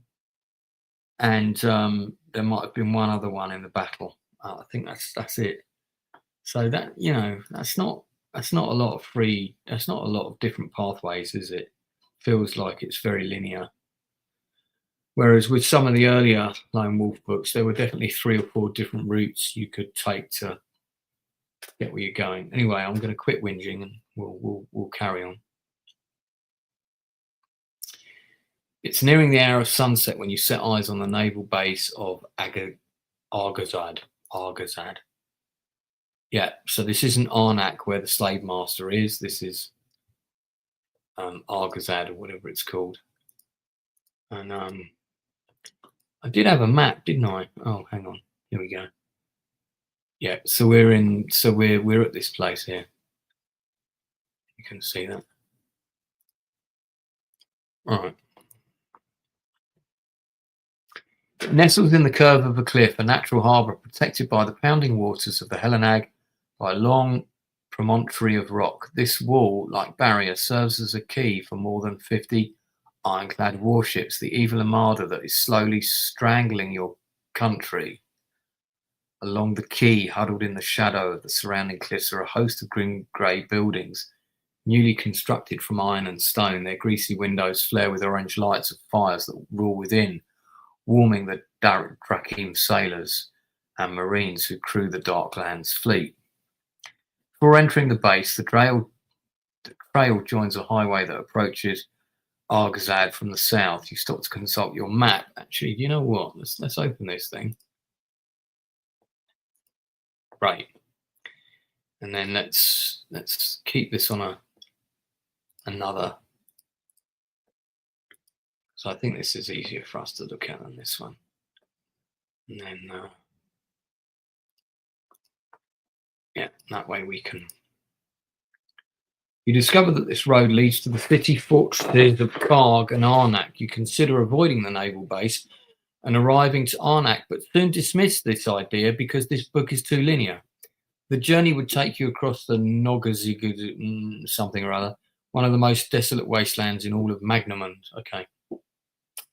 Even if you could survive the heat, the dust, and the hellish creatures that dominate that grey desert, your mount would be sure to perish for lack of food and water. If you only possess the Kai discipline of hunting, not hunt mastery, you may no longer hunt for food as you venture deeper into the Darklands. Well, I've got both, so. A wall of stones surmounted by an unbroken coil of razor-sharp wire encircles the naval base. There is only one way through this perimeter wall, a gate that is guarded by a squad of Death Knights, the elite of the Drakim. Boldly you ride towards the gate, hoping to pass through unchallenged, but as you approach, the Death Knights take up their spears and stand shoulder to shoulder across the road. Teg og gag cog agazad shag, demands their sergeant gruffly. If you possess the magnified discipline of Psi Surge and have reached the Kai rank of Principalin or higher, turn to 17. I have.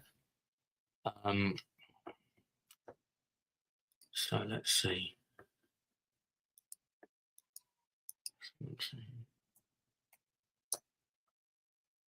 You were able to fix what on your end? Oh, I see. Enlarge it. When you fail to answer, what? Burly sergeant strides forward and repeats his command impatiently. You meet his cold stare and project a surge of psychic energy directly into his brain. He begins to shiver, his cruel eyes widening as your attacker rates his ability to concentrate. You will allow him to pass, and mechanically he turns around to face his troops. Agna Tok, Dok Logue Shag, and the armoured soldiers stand aside. These are not a lone wolf you're looking for. Move along, move along. You ride quickly through the gate and along a shadowy street that leads down to the quay. At the end of the street is a sign that indicates the way to the two main areas of Argazad, the ironclad harbour and the supply depot. Do you know, that's so weird. I now feel like I really want to watch Star Wars: A New Hope. I might watch that tonight. If you wish to investigate the harbour, turn to 295. If you wish to investigate the supply depot, turn to 328. Okay, now that's a choice. That's a choice right there. That's what I call a choice. Okay, guys who are watching, are we going to the harbour or are we going to the supply depot? People who are watching, stay in the chat. Harbour or supply depot? What are we doing? What are we doing here? What do you reckon? What do you reckon? Come on, I want some interaction here. So that's why I'm playing this game, so you can interact.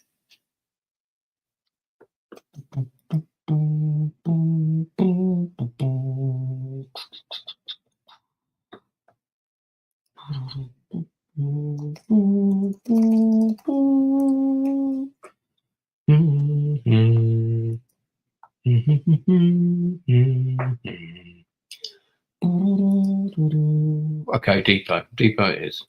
328. And Critical also says Depois. Depois, because he's Critical. He's French, don't you know? Bonjour, Critical. Le grand spider airy-leg. You follow a cobblestone alleyway and soon arrive at a large square, flanked to the north, south, and west by warehouses, yet dominated by a smaller building on the east side. Its granite walls are festooned. I love that word. Festooned. With black flags bearing the emblem of a silver ship and a fiery sword. And atop its flat roof, there sits a huge winged creature with a mottled grey skin, an imperial Zlan beast. You watch with grim fascination as the beast feeds from a pile of horse carcasses stacked beside its perch. Yeah, I've killed one of these things before. They're a bit like the things that the Black Riders ride. You watch with grim fascination as the beast feed. Oh, I read that bit. Then a daring thought comes to your mind. If you could reach the roof of the building and steal the Zlan beast, it would be possible to reach Arnak by air in a matter of hours, rather than the days it would take by land or sea. Right, okay, that's an idea, but I feel like that's also a choice. You could surely here it should be, do you wish to pursue this, or do you wish to, not try and attempt to ride a dragon thing? After riding once around the building to assess its defences, you leave your horse tethered to a rail near a side entrance and approach the only door that appears to be unguarded. It is locked, but the crude bolt that secures it proves no match for your Kai skill of mind over matter. The bolt clicks back and the door swings open and you enter the building unseen. Okay. Wonder if we'll have a choice after this. 140. No, we won't. We're going to another section and then another section. For fuck's sake, so boring. Give me choices. It's called a choose your own adventure, not like... Yeah, anyway. Beyond the door lies a corridor that leads to a narrow hall of stone. Its ceiling flat and undomed. It is supported by thick columns that march in rows down the sides of walls. Between the columns are plain steel doors that the largest one guarded by death knights. Okay. From the safety of the shadows, you watch as this great door swings open and a man, swathed in a voluminous scarlet robe, emerges into the corridor. This sounds like Critical in his pajamas. He speaks at length with the two guards, who depart in haste when he has finished. Fetch me tickets for the latest Iron Maiden concert at once! As if running an important errand. Beyond the great door, you can see a flight of stairs ascending into the darkness. The man in red watches the Death Knights leave and then turns and ascends the stairs hurriedly, leaving the great steel door ajar. Hoping that the staircase leads to the roof, you cross the corridor, follow the robed man, taking care not to be seen. Then you take cover behind one of the many statues that encircle the floor and witness a scene that chills you to the core.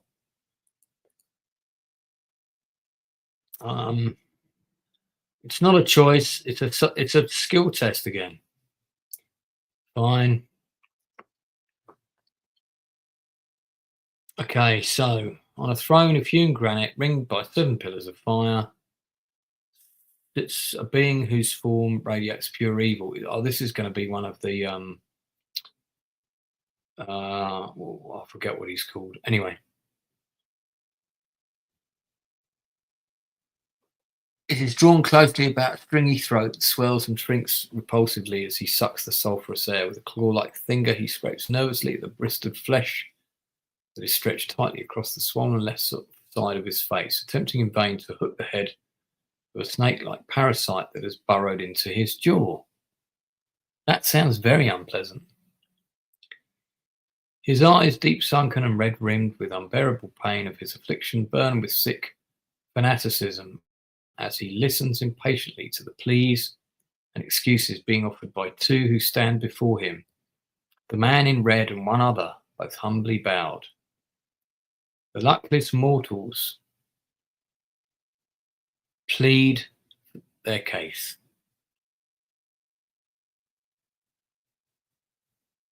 Speaking in the Vatagonian tongue, a language that you mastered long ago, they speak of delays in the construction of a mighty battleship, shortages of material, and too little time in which to finish their work. Their words anger the seated one. He curses them, and the floor shudders beneath the weight of his unnatural voice. You dare Me, he roars. You would court the anger of Kraken Skull, Logue of Agazad. Fools, know this, if your work is not completed before the next moon, you shall wish yourselves truly dead. 1,000 years of agony shall be the reward for your failure. 1,000 years of undeath in the dungeons of Helstad. Fired by his own rage, the corpse-like Dark Lord Kragenskull rises from his throne and draws the sword that hangs sheathed at his side. This blade is unlike any that you've ever seen. It's wholly black, a black so dense it appears entirely separate from the hilt, like a tear which you glimpse the nightmare depths of space. It sounds like a black lightsaber to me. Oh yeah, that's the one he's holding there, right, okay. He levels the sword at the carrying men to reinforce his threat, but the blade rebels. It twists in his hand and points accusingly at the place where you are hiding. The Dark Lord narrows his feral eyes and a wave of psychic shock buffets your mind. If you possess Psyscreen, yes, I do. Yeah, he works for the First Order, that's right. Desperately, you draw on your psychic defenses, erecting a shield. Pick a number from the random table, including your and add number for every magnified discipline you possess, including your 3. Well, I possess 9, so I'm going to automatically go to 7 or more. 152.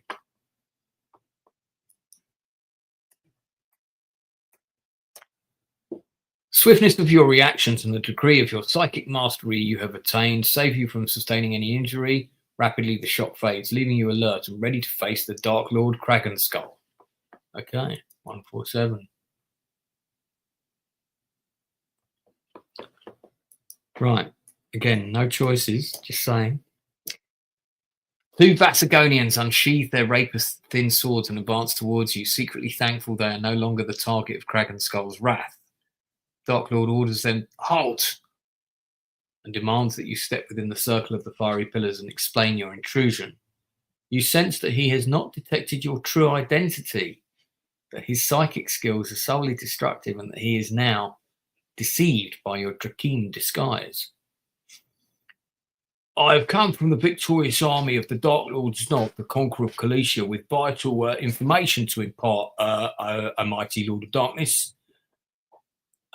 There's a traitor in your court, you see, and he's tried to send word to the enemy to warn them of what is being constructed at Argazad.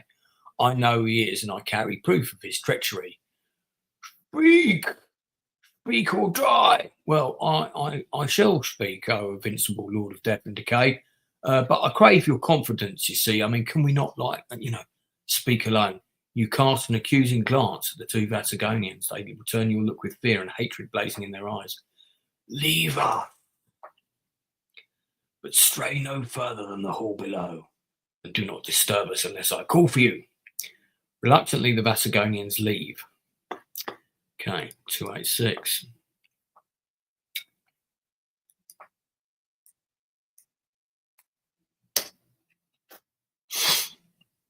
As you watch the Vasagonians leave, you edge near a Kragenskull and prepare to launch a surprise attack. You'll need all your speed and skill if you're to catch him off guard. From the bottom of the stairs, you hear the steel door click shut. Immediately, you spin round to face your enemy, but he has a plan of his own, and it is he who catches you by surprise. A crackling arc of blue electrical fire surges from his hand, connects with your chest, shaking you like a helpless puppet on the tip of a fiery lance. Fiery lance, see what I did there? Now tell me everything you know. It is a torture he has employed countless times, and always it has elicited the truth from his victims. Your skin tingles, and the charge causes you to shiver, yet you feel no pain. Staring down, you see that the crackling bolt is being drawn to the golden amulet that hangs around your chest. Kragenskull senses that something is wrong. He breaks off the attack. His bulbous eyes filled with fearful suspicion, he steps back and then utters a curse in the dark tongue, which echoes like thunder around the walls. Smelly fanny flaps, he says. Black mist pours from his fingers, swirling into a cone that grows into his bony palm. Shadow shapes rise at the core and then a gush towards you, engulfing you in a choking flood of deadly crypt spawn.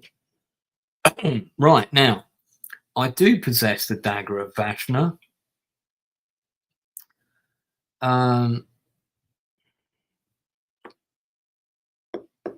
and feel like it would be useful here. I'm not going to use the summer sword. Shall we go with the dagger of Vashna? Let's do that. The moment you draw the dagger from your belt, a blue bane courses the length of its twisted blade, and the squealing flood of crypt scorn soar upwards towards the roof in order to avoid you. They and their creator, Doctor Dragon Skull, recognise the power you wield, and both are in awe and terror of it. Freed from the threat of this loathsome summations, you now advance upon Dragon Skull with the dagger before you. He screams in anger and lunges at your head, his sword ablaze with tongues of black fire. You catch the blow on the tip of the dagger, and both blades spark furiously as their terrible powers collide. Now, this guy is powerful. He's got a combat skill of 45. This supernatural being is immune to Mind Blast, but not Psi Surge. You may add 7 points to your combat skill owing to the power of the dagger of Vashna. Oh, thank fuck for that. If you win the combat, turn to 240. So, I'm going to have to... No, I'd need 2 hands for a broadsword, wouldn't I? All right, so let's see. This is going to be could be a fight to the death. Okay, so my endurance is max. So my endurance is 42, so that's good. Right, so my combat without anything, without any weapons, is 31. With the dagger of Vashna, that will be 38. And then if I choose to use Psi Surge, it will go to 44, 42,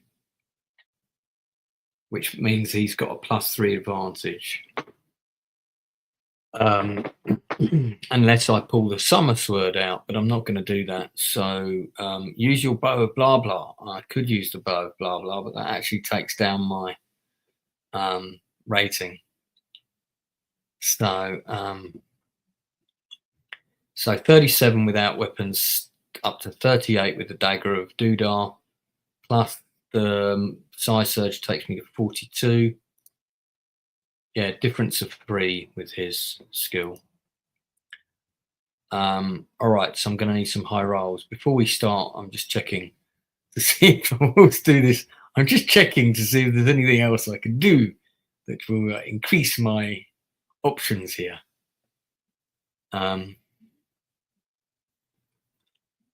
And by the way, when I thought I could do a re-roll, that was actually correct, but it was for a weapon that I was carrying as the Huntress, which is a different character with a different sort of, in a different series of books. But you can, same world, but you can use the whip to do 1 re-roll per round or per combat. Unfortunately, I don't have the whip. All right, so he's got endurance of 48, so he's got a definite advantage here. Let's see what happens. We need a couple of high die rolls. I can't remember, Darth. That was what you suggested. All right, here we go. I had to go to this city anyway, so I think this battle is probably inevitable. First round of combat. That is a 4. Okay, let's go to the chart of critical owl. So on the chart of critical owl, a 4 means we have taken 4 damage each. So, oh, excuse me, that puts me on 38. And it puts my enemy, what was his endurance again? Was it 45? 48. Oh my God, that puts him on 44. I need to roll some like 10s.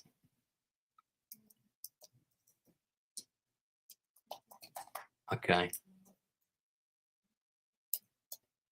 Enemy. All right, we need some high rolls here. We need some high rolls. We need like 8s and aboves. Come on. Here we go. Round 2 of combat. 8. Thank you. That was nearly another 4. 8 on this chart is he takes 8 points of damage and I take 1. So I'm now down to 37. He is down to 36. That is good news for me. So we're a bit more even now. If I can get another 8 or above, that would be nice. Third round of combat. It's a 5. Better than a 1. That means that he has taken 5 damage and I've taken 4. So I'm down to 33. He is down to 31. Okay, this is going to be close. If I die, I'll be very upset. 8, nice. So that is 8 points of damage to him and 1 point of damage to me. So he's down to 23 and I'm down to 32. So there's now 10 difference in it. Okay, so we just need a couple more rolls like that. 10, nice. That means he has taken 10 points of damage and I have taken nothing. So he is now down to 13. And I still stand at 32. Okay, this is going well. A couple more rolls like that would be nice. Got a 1. Oh, well, I guess we had to get a 1 sometime. I've taken 4 points of damage. He has taken, hang on, that's the wrong chart. I've taken 6 points of damage and he's taken 1. Ooh. Okay, so I'm now down to 26. And he's now down to 12. So I guess he fired a lightning bolt from his arse on that one. Okay, here we go. 6. All right, so on this one, he takes 6 points of damage and I take 3. So he is down to 6. I am down to 23.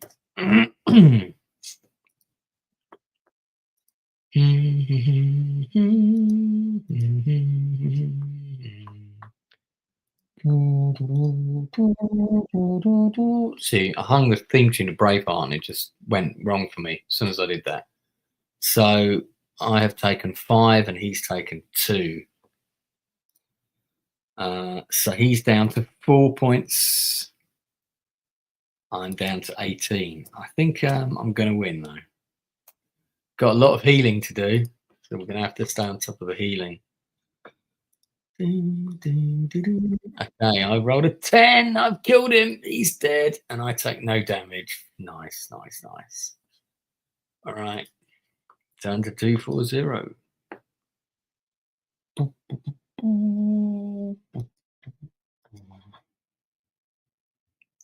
I've played a lot before, and I can tell you now, they're not for me. I used to run a science fiction like role-playing live action role-playing company with laser tag, and we did Predator and Aliens games, and we were the only people doing them. It was great fun. Your killing blow draws a howl from the Dark Lord Kragenskull so loud that it shakes the very foundations of the building. He falls, yet as he does so, his withered frame vanishes before your eyes, leaving only a tattered robe and a black sword to mark his passing. If you wish to keep Helgajad, the sword of the Dark Lord of Kragenskull, mark it on your special items.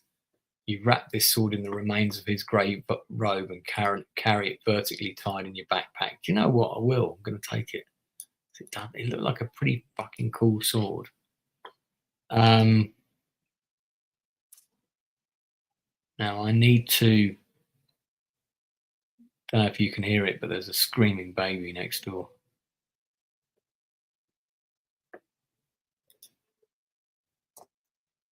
Okay.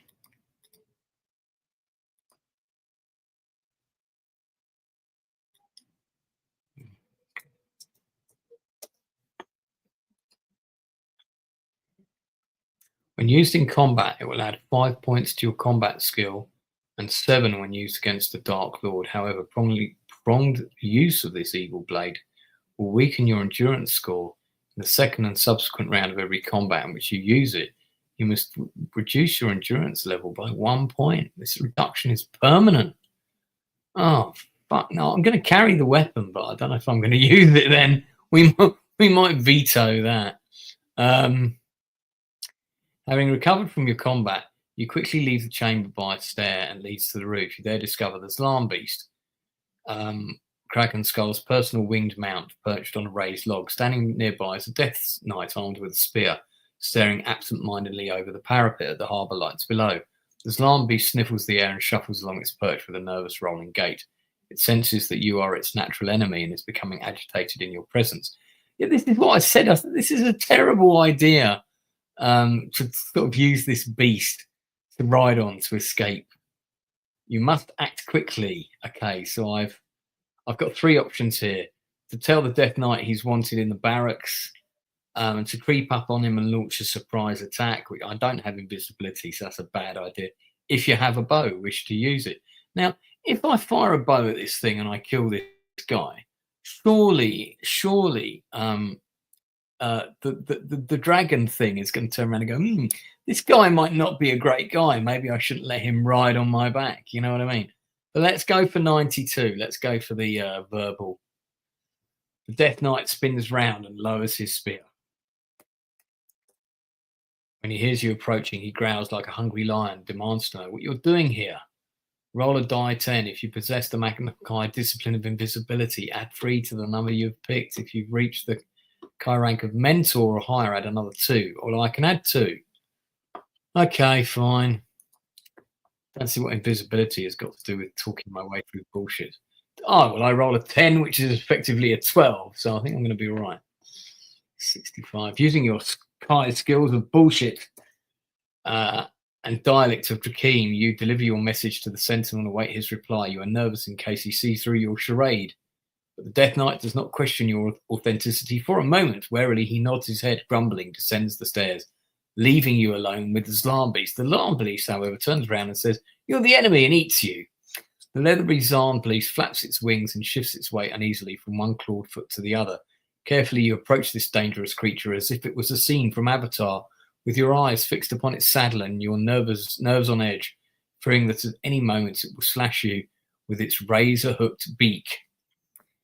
Pick a number from the okay, roll a dice. If you possess the Magna Chi discipline of animal control and have reached the rank of Archmaster, add 4 to the number. I've got animal control.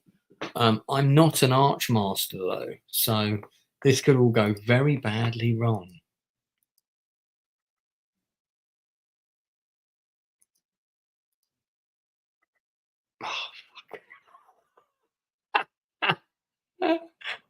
Oh, it's like, I'm going to re-roll that.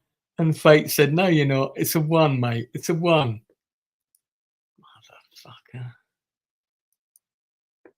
The winged reptilian tries its best to prevent you from climbing onto its back, and it lunges with its beak, and you suffer several painful wounds before finally managing to subdue it to your will. You lose 4 endurance points.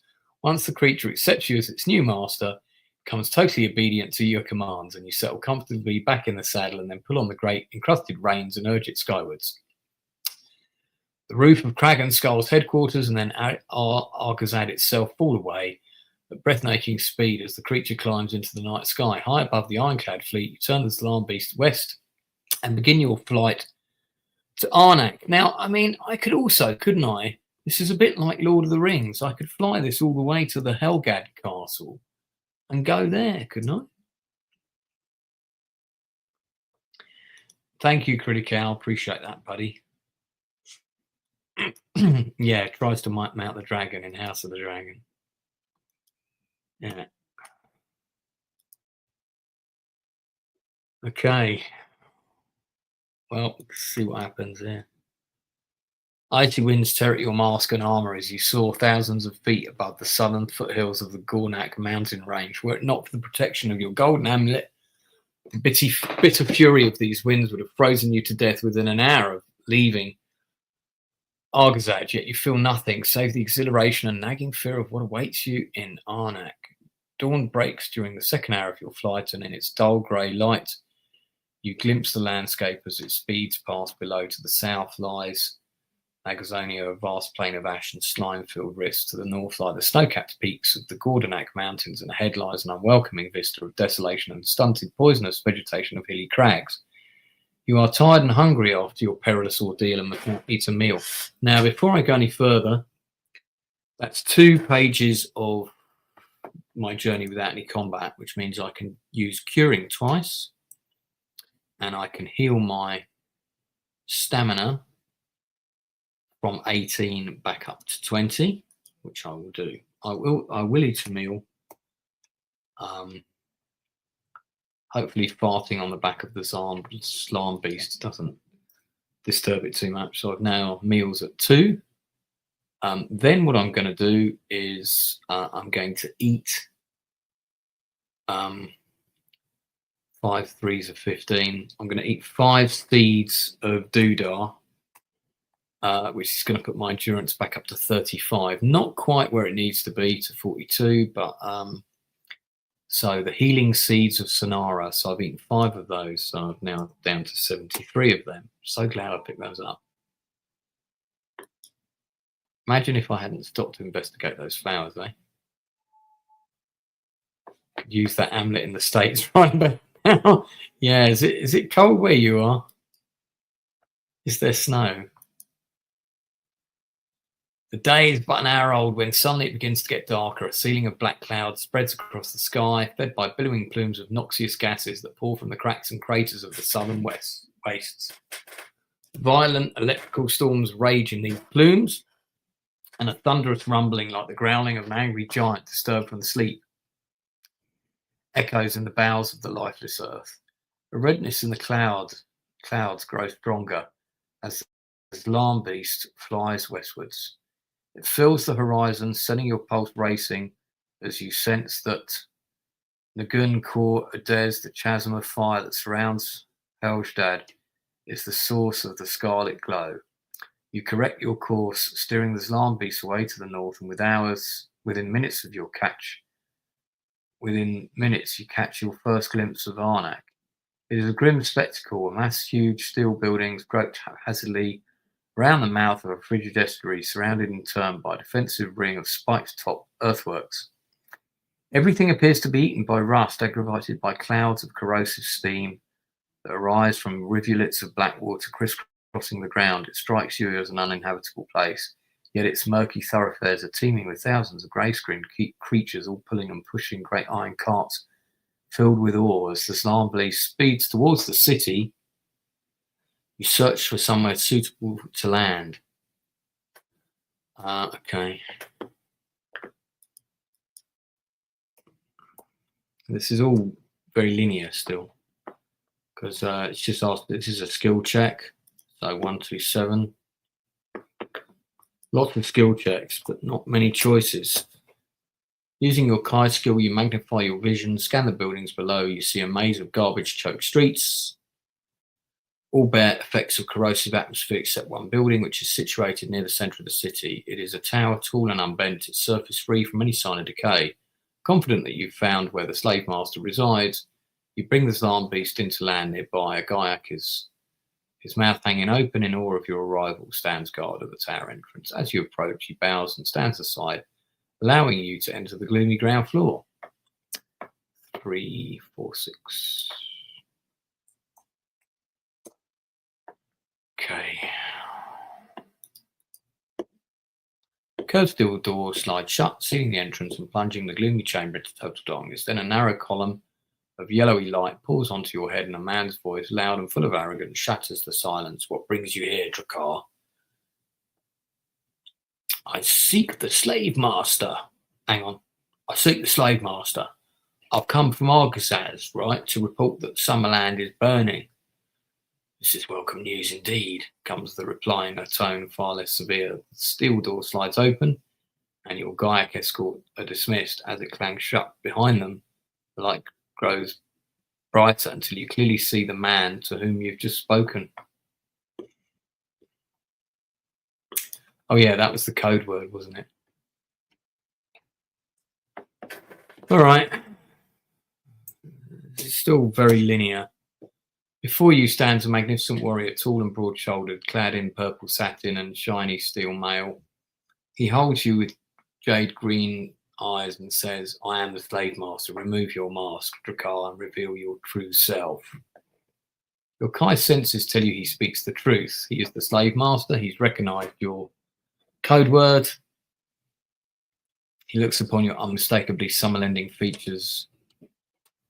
Long have I waited for this moment. I know why you have come, and I will help you all I can. But why? Why do you betray your masters? Have they not given you the power you crave?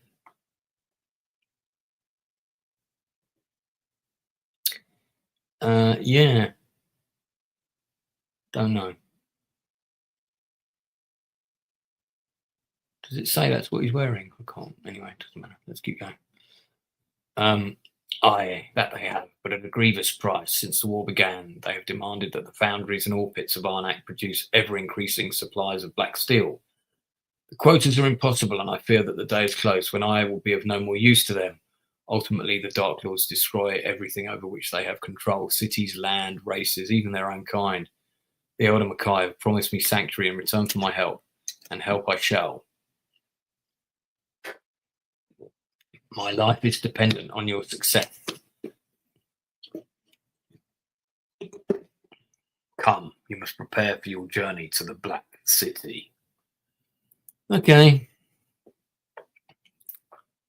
Again, no choices. I think, you know what I'm going to do when I do the next book. I'm going to mark actually how many different choices there are,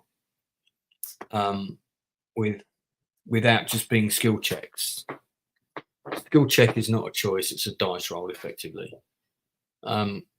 You follow the slave master into a chamber filled with marvelous treasures, furniture, blah blah blah blah blah blah. He comments favourably on the golden amulet you wear, assuring you that its protection will be essential for your survival in Helstad. As you're about to don the robe, he insists that you wear your backpack underneath. The creature who donated the garment, albeit reluctantly, was tall but possessed with a severely crooked spine. In order to gain entry to Helstad, you must pretend to be that creature. This pack will help complete your disguise. You ask for the identity of the creature and what has become of him. He was one of the Legine, I don't know how you pronounce that. Those who resist I don't know how you pronounce that either, the bad guys and their black arts. This particular Legine came here to Arnak to fetch a quantity of special graded ore for his master's experiments, but the unfortunate creature met with a fatal accident. Here in this very chamber.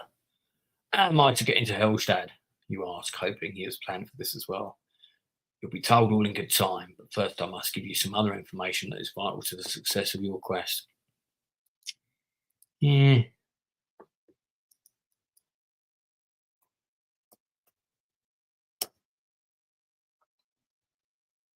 Yeah, I mean, it's got a lot of world building, which is great. The world building in this is really lovely, but the choices at the moment, I mean, don't get me wrong, the other books are really good. So I just feel like this one and the last one.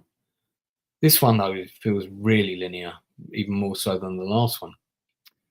The transfuser, I forgot about that, which you must destroy to ensure the end of the Dark Lords, who are now outside the boundaries of this realm, is located in the uppermost chamber of the Tower of the Damned. You'll find this tower in a part of the city known as the Imperial Sector, but be warned, this sector is the most heavily guarded area. But it's here that the Nag himself resides. The slave master takes a strange mask from a nearby table and offers it to you. It is made of green glass like mineral and is shaped into a hideous visage. Wear this always. It will keep you safe, your identity from any casual inspection. Green mask. Okay. I don't have to discard anything.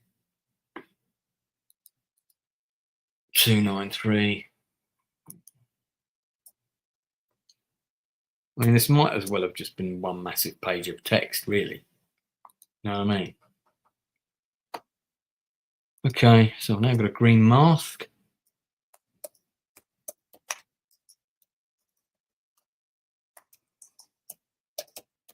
Oh, I'm actually getting tired. 10:30. I think I might call it pretty soon. Let's see. Maybe we'll see if we can get to the rest of it. Be on your guard at all times. The lesser creatures of Helstad are ruthlessly treacherous and doubly cunning and blah, blah, blah, blah, blah. The robe you wear Marks you as one of the Dark Lord Nash's minions. He is far away at present, leading his horde in distant Lanesia, but his absence will be of little help to you. Avoid all who wear robes of green and scarlet. They are the followers of Zog and Takal, Nash's closest rivals, but above all, avoid those who wear silver grey, the same colour as yourself, for they know their own kind and are sure to see through your disguise. So basically, avoid everybody. Now you will learn how to breach the defences of Helshad. Okay. What the fuck is this thing? That like a war train. A stone taker. Slave master dons a mask that covers a takes you to the outskirts of Arnak in his personal chariot to a vast open cast quarry. The means of your transportation to Helstad awaits you. Your jaw opens in amazement when you set eyes on the vehicle, for it is gigantic, by far the largest vehicle you've ever seen on dry land. It's some sort of like massive war train in it. That is kind of cool. It is La Jarkika, a stone taker. It is filled with ore mined here at this crater that is destined for the furnaces of Helshad. You are to be a passenger on its return journey to the Black City. However, you will not be travelling alone. There are several Liganim and some others besides will be fellow travellers. Be wary of them and remember all that I have said. He then bids you farewell and watches as you climb the wide ramp that leads into the belly of the steel beast. Inside it is not unlike a ship, with cabins for travellers and crew and interconnected passengers that service the vast cargo hold full of ore. The Gaiac crew members allocate cabins at random, and once you are safely inside yours, you pull the bolt and try to make yourself comfortable in an unpadded steel bunk. Then the screech of metal on metal and dull throbbing of the Lajakika's engines fill your ears. The bunk shudders and your pulse quickens. Your journey to Helstad is underway. You've been travelling for less than an hour when you hear a knock on your cabin door. Okay, so I have got this skill, or I can open the cabin door, or I can ignore the knock. But I have got this skill, so let me check what's going on. Your Kai skill enables you to detect that the creature outside your cabin door possesses magical ability. You also sense that he or she is not emitting an aura of hostility. If you wish to open the cabin door, turn to 85. Do I want to open it? I mean, I don't know, do I? Don't know that I want to open it. Is my cousin still watching? Anna Nielsen, what do you think I should do? If you wish to open the cabin door, turn to 85. I don't know. Do I want to open it? Do I? Or should I ignore it? If I ignore it, I think they're going to be probing me with magic. Okay, Darth reckons open it. I think you're right.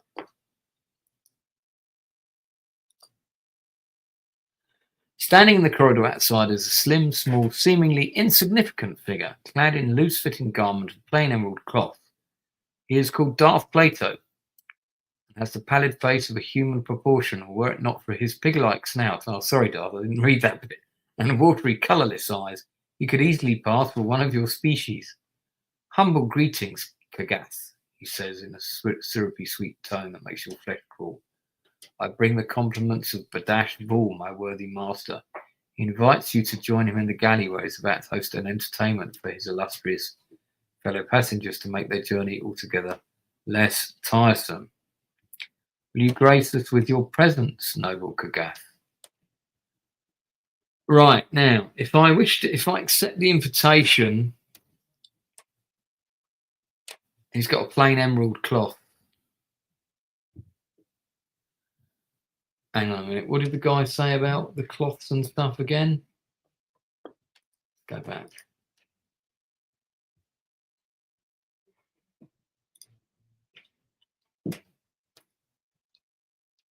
Your robe marks you as one of the... Right. Avoid all who wear robes of green and scarlet, but above all, avoid those who wear robes of silver grey. So I've already been told to avoid these guys. So I'm going to decline the invitation. 338. Hey, Axel's abode even. How's it going? I'm on book 11. I have to say this is not my favourite book, but I do quite like some of the visuals. Creature smiles, bows, and then shuffles away along the corridor, a quiet sniggering sound issuing from his thin mouth as he makes his way towards an iron-rung staircase. You watch him disappear up the stairs, then you close and lock your cabin door. Tired and hungry, you must now eat your meal. Okay, that's my final meal gone, because I was down to my last. Oh no, I've got 2 left, down to 1. I've also just completed 3 more sections with no fighting. So that has put my endurance back up to 38. I will, yeah, so I'm only 4 short of my maximum. No, my middle name is Steen Anthony, as you well know. After several hours, you wake to hear the sound of a loud click, barely audible above the increased din of the engine. At once you sense that your cabin door has just closed. You rise from the bunk and rush to the door, hoping to catch a glimpse of whoever or whatever gained access to your room whilst you were asleep. Okay. Your senses scream a warning that there's something alive attached to the ceiling of your cabin. It's about to drop on your head. Pick a number from the random number table if you possess the magnified disciplines of hunt mastery and parthmanship. I don't. Okay, so we've got to roll. Let's try and roll high. 4. That's not good. That's not good. Turn to 59. Swiftly you dive aside, hoping to escape from the creature's attack, but it changes direction in midair and strikes you on the shoulder. If you've completed the law circle of light and Solaris I have, add 3 to the number you've picked. Okay, so that's good.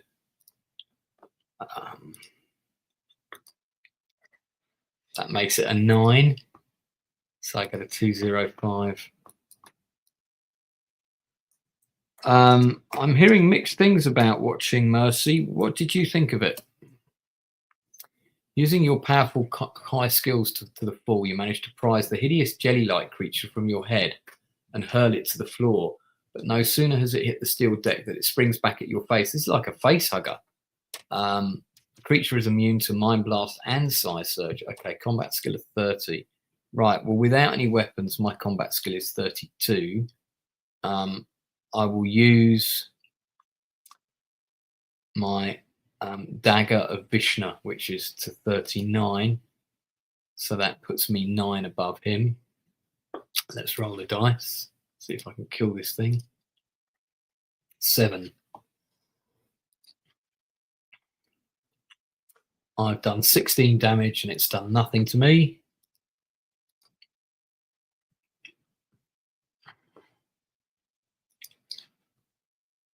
I've done 9 damage, so that's a total of 25, and it's done 3 to me. Oh, hang on a minute. It's only got endurance of 10. I killed it on the first thing, so I don't take any. Okay, fine. Still shaking from the shock of this encounter, you examine this ghastly creature carefully, using the tip of your weapon to lift back its many folds of rubbery flesh. It is equipped with 2 sets of snake-like fangs, both of which ooze a sticky yellow fluid. You sense that the fluid is a deadly venom capable of killing a victim in a matter of seconds. Whoever placed this plaque in your cabin was attempting to assassinate you. You flick the remains of the creature under your bunk and rise to your feet. You hear a loud intermittent whistle sounding on the deck above. It is the signal that Helstad has been sighted by the lookout. With your heart pounding at the thought of seeing the Dark Lord's most infamous stronghold for the first time, you leave your cabin and ascend to the level above. Right. Now, I'm pretty sure that this creature is actually in the back of the printed book, so I'm going to have a quick look.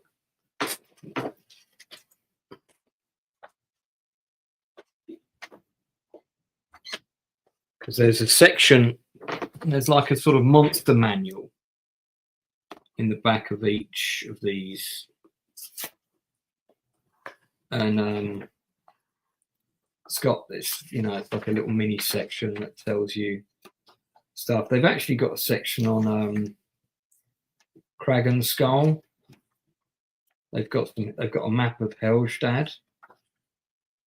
There's a map of the Darklands. There's something called the Tactile, which I haven't. Dark Lord Tactile. There's a Zog, just some sort of ape beast thing. Ganesh, Zargash, Agorg, Captain Bors. Okay, there's a picture of it. And the Zargath, which I destroyed in the sea. Oh, but they don't have a picture of one of these things. I thought they did. What was it? Can I eat it? I think not. I wonder if there might be some extra illustrations, because I thought I saw something that looked just like this. Yeah, I guess not. What was before? 312, 205.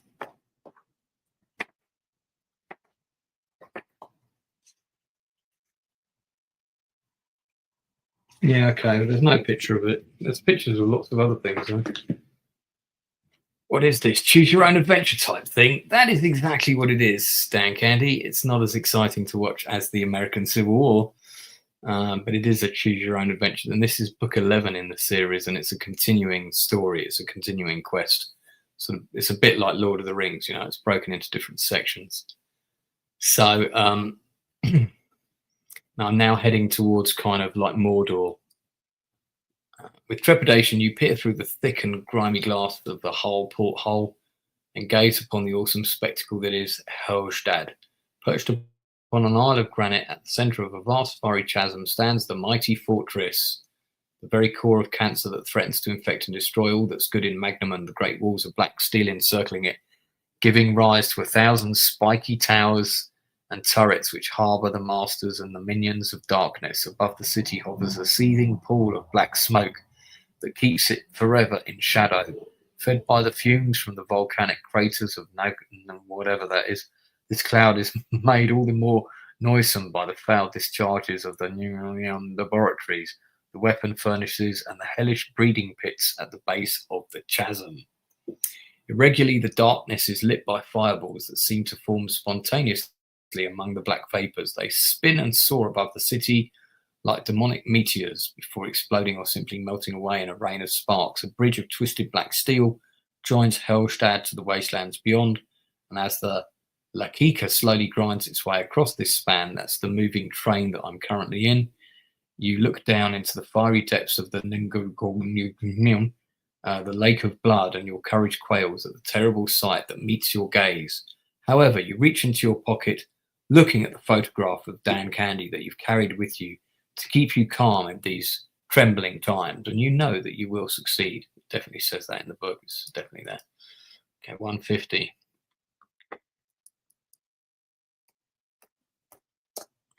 A 1,000 feet below, at the heart of the chasm, a seething carpet of nightmare shapes crawl and slither amidst rivers of molten rocks. They appear to be your horrified eyes to be writhing in agony, and your psychic senses confirm this to be the case.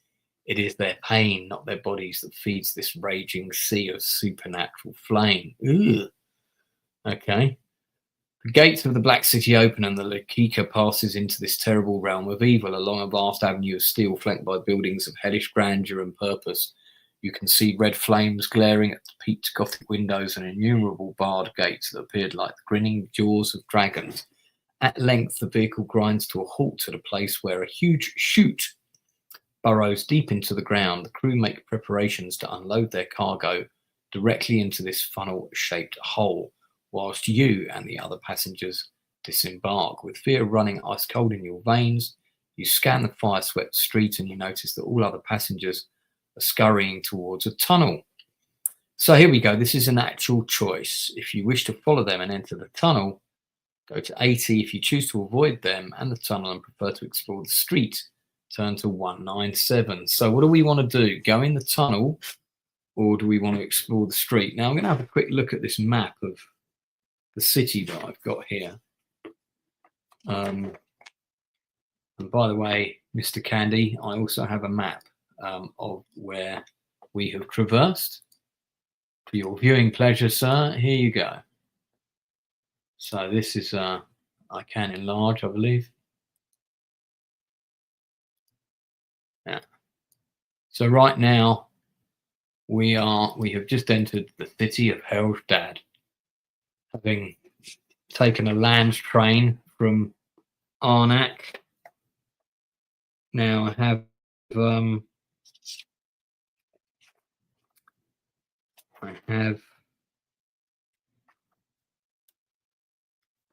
this map of the city, and I think it might be worth looking at it. So let's have a look at it.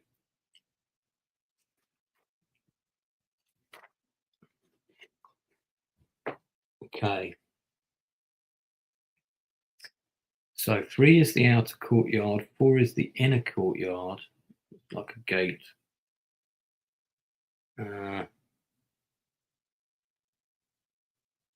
Damn, it's quite a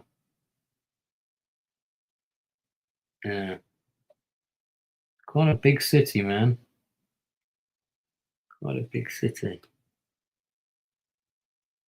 All right. Not quite sure where we're going to go here. Show you guys this map of the city here. Let me put my. Hang on, if we close that.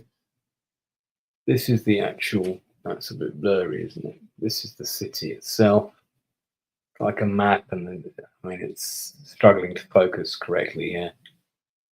But you've got like a sort of little numbered guide of the different sections. So this is in the actual printed version of the book. This is some of the additional stuff that's in like the new version.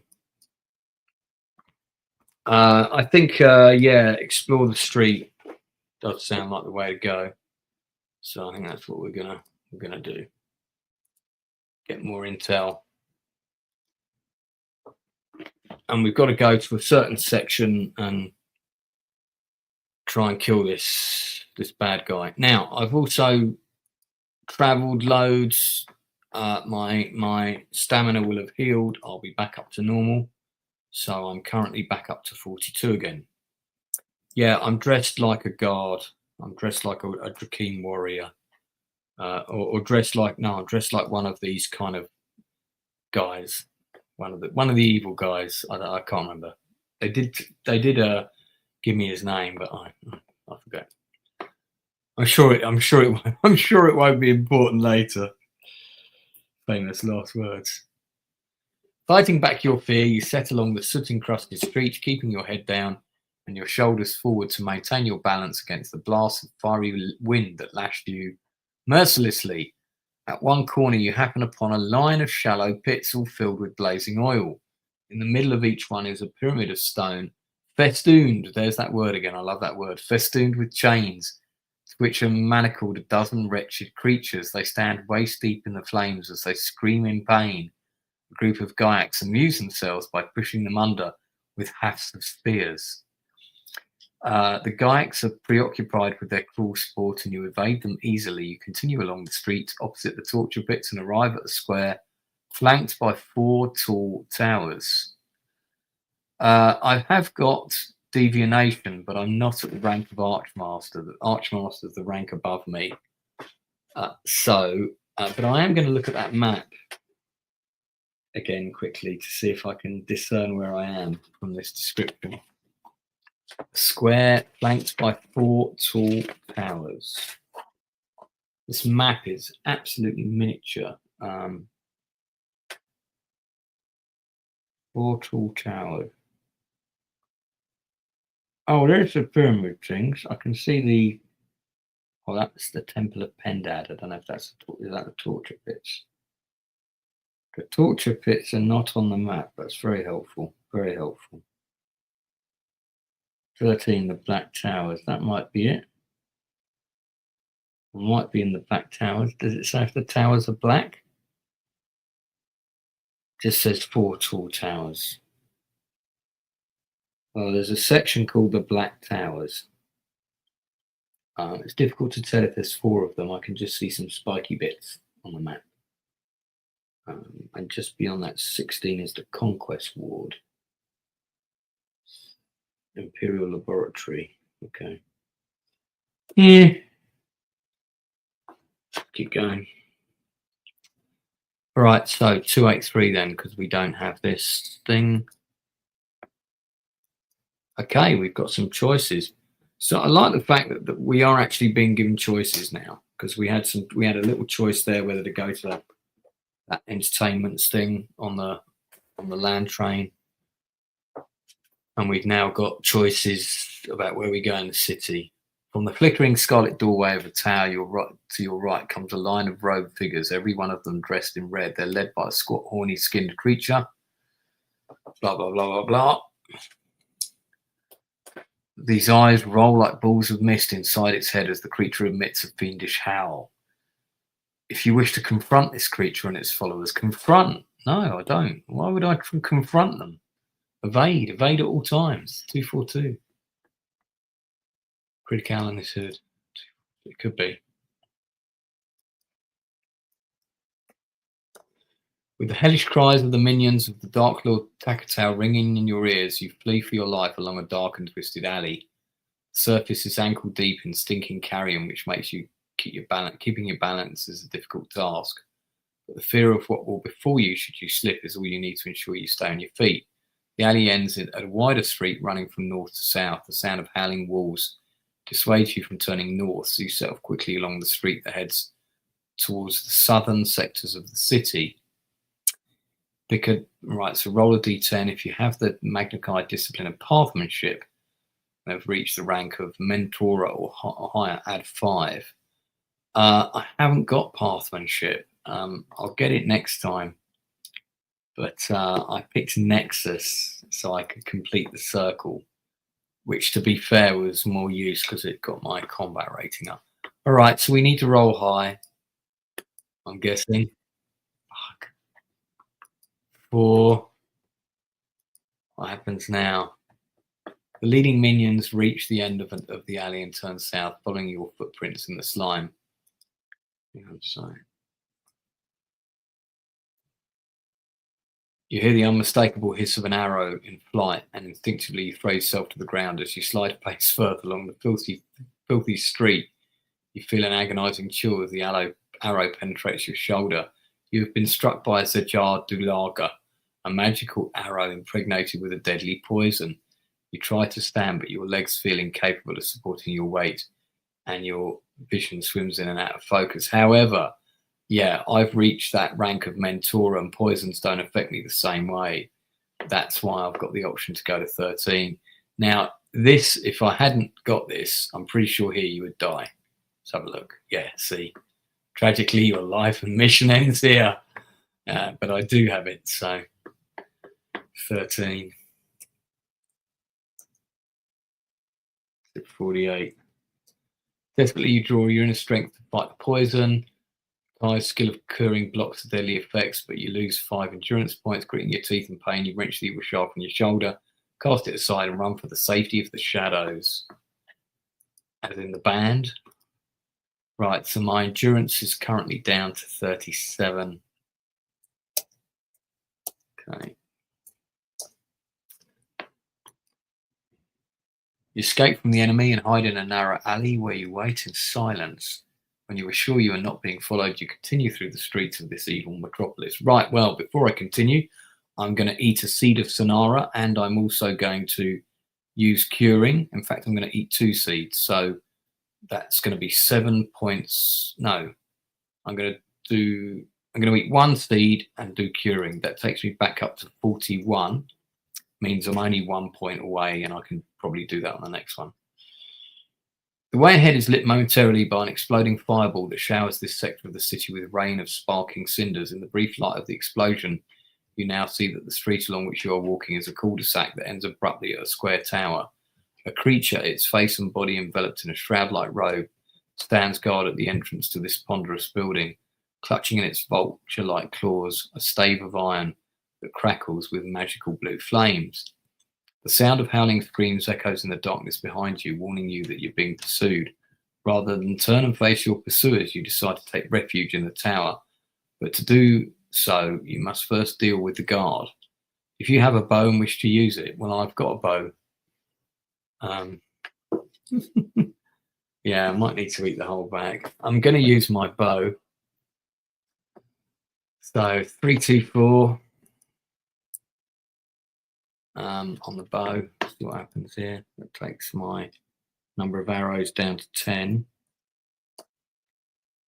I'll better cross that off as well. Oh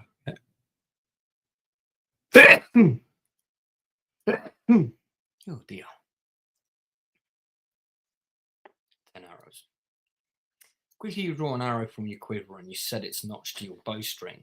The light of the fireball explosion has long since faded, and in the gloom you find it difficult to pinpoint your target with great accuracy. Pick a number from the... Okay, so roll a dice. Add any missile bonuses you have, which is +8 in my case, and if you plus the discipline of hunt mastery, I can add it. Okay, so it's +8. Okay, I feel quite confident about this one. So that's a die roll of very high, 10 or more, 287. Your arrow flies straight and through, hitting the creature squarely in the head and killing him instantly. Yeah, good. 308. Hang on a second. Did I miss one out there? 287, 308.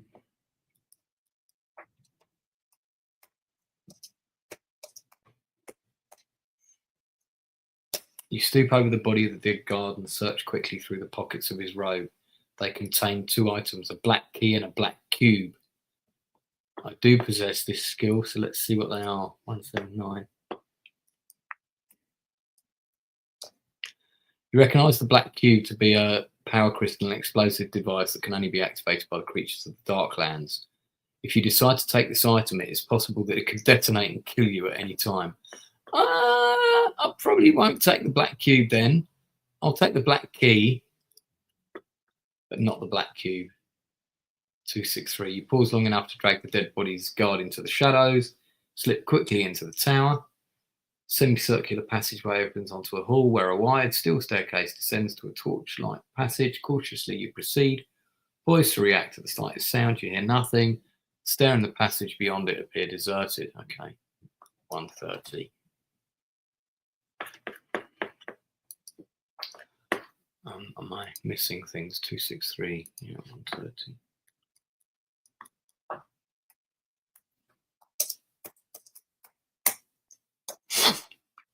You follow the passage for nearly an hour before you happen upon something that raises your flagging spirits. At a junction with 2 other tunnels, your eye is drawn to a large emblem that has been chiseled skillfully out of the granite wall. It is a depiction of a snake skull with 2 fly-like eyes surrounded by a circle of fire.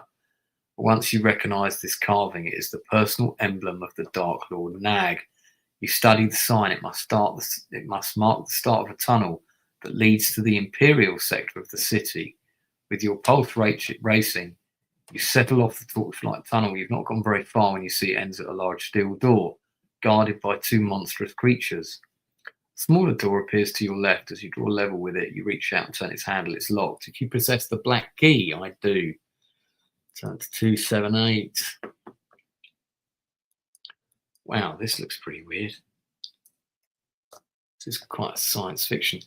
Does anybody in the chat remember if you played Dungeons and Dragons back in the game, back in the day, you might remember a D&D module called, now, was it called Expedition to the Barrier Peaks, or am I getting that wrong? And it was basically, it was a UFO that had crashed, and all the crew were dead, but you could pick up things like laser guns and stuff like this. It was kind of cool. And there was all kinds of like weird alien creatures living in the remnants of the spaceship, and it was like sort of 10 levels high, and each level was circular. And you had to work out what all the different bits of technology did and stuff like this. It's kind of fun. 278. You insert the key and twist it. The lock clicks and the door swings open silently to reveal a stunning sight. A large, low-ceiling room lies beyond, filled with colossal tanks of glass that bubble and seethe with all manner of sorcerous fluids. Glass tubes loop and contort in curious shapes, connecting the tanks and enabling the contents to flow from one to another. The air is heavy with the stench of acids and harsh chemicals, and the walls are lined from ceiling to floor with stoppered jars, each one filled with a brightly coloured powder, liquid or gas. Ew. On one workbench, a curious arrow-shaped rod is suspended in a field of electrical energy. The crackling fire arcs between two vertical plates of metal, making the arrow glow with a strange phosphorus light. You take a closer look and then see that a lever protruding from the bench controls the flow of power. You then notice that behind the bench there is another door. If you want to take a closer look at the rod, turn to 187. If you want to examine the door behind the bench, turn to 54. Okay, I'm not committing to trying to steal the arrow here. I am doing what it implies, which is I am taking a closer look. I reserve the right to fuck off if I don't like what I read. 187. The rod is Zajar Dulaga, a poisonous arrow imbued with magical accuracy. Ah, right. If you wish to turn off the power and take this, mark it in your action chart as a special item.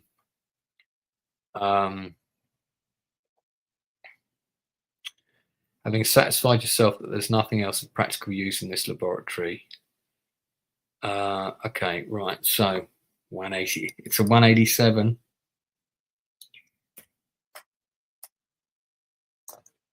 Let's see. Yeah. Okay. So I've got a. I need to copy and paste that because I'm not going to spell that out. So I've got a Zerja de Lager. That's so weird. Zerja de Lager. Anyone order a Zerja de Lager?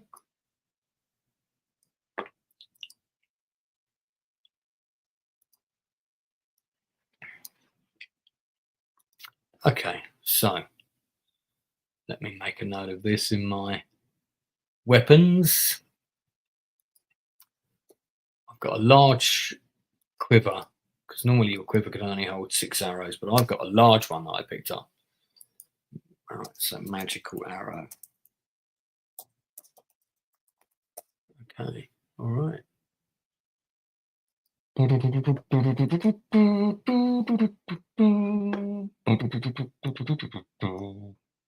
Let's go for the door behind the bench and thus avoid the guards. 54.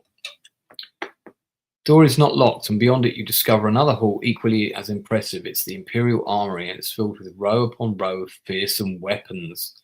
If you possess the black cube, now I sort of decided not to take that, didn't I? Because it could explode at any time. So I didn't take it. I'm curious to see what happens though. So let's have a quick look.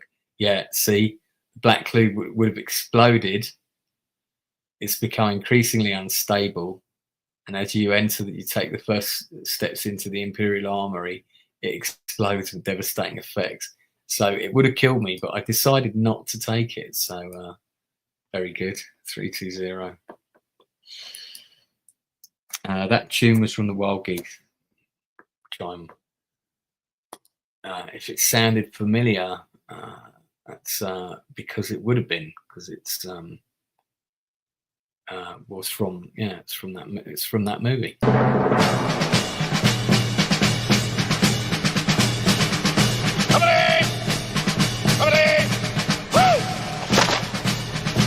Oh, you know me all. That one. That's all I'm going to play because I'll get a copyright strike otherwise. Right. You walk through the armory and pass an arsenal of fiendish devices that have yet to be unleashed on the allied armies of the Freelands, but are soon destined to be shipped to the battlefront to speed the Narg's conquest of Magnamund. A passage at the far end of the hall takes you past a barrack-like room where the sorcerers are busily engaged in the testing of new psychic weapons upon a group of grey-skinned slaves. Mindless scrawled from the swamps of Tadpole. Their pitiful screams of agony make your blood run cold, yet you dare not intervene to prevent their torture for fear of jeopardizing your mission. Hurriedly, you climb a staircase that emerges at the foot of a monstrous tower as black as death itself. 2 fireballs split open the rolling black clouds. In the brilliance of their explosions, you see a huge metallic flag flying from the tower's crystal spire. It is emblazoned with the emblem of the Dark Lord Narg, and at once you know you have found what you're looking for, the Tower of the Damned. Okay, I think we're in this for the fight now. As your eyes move down the tower, you notice a large oval platform jutting out from the black steel wall. Yeah, there it is in the picture there. Perched on this platform is an Imperial Zlan beast, similar to the one that bore you to Arnak. It too bears Narg's sign branded deep in its leathery hide. Its presence suggests that its master is in residence. As you cross the courtyard and walk towards the door, your senses tingle in anticipation of the confrontation. Now, I've been through 2 other sections with no fighting. Yeah, which would, I mean, my endurance is only down by 1 point, so I'd put it up to 42. As you climb the steps that lead to the door, it slides open to reveal the outline of the guard silhouetted against a background of scarlet fire. In claw-tipped hand, he holds several slivers of crystal, each a different colour. As you reach the top of the steps, he draws a slivery grey one and points it at your face. State your name, minion of Ganesh, or be gone from the Tower of the Damned. You sense that the guard does not suspect you of being an imposter. He is merely performing a routine check on all who visit the tower. To have come this far into the Imperial sector means you would have passed through several checkpoints already, so the guard does not regard you as a threat to his master's safety. In order to be allowed to pass, you must state the name of the Ligon whose identity and robe you are using as a disguise. I think it was Kagath.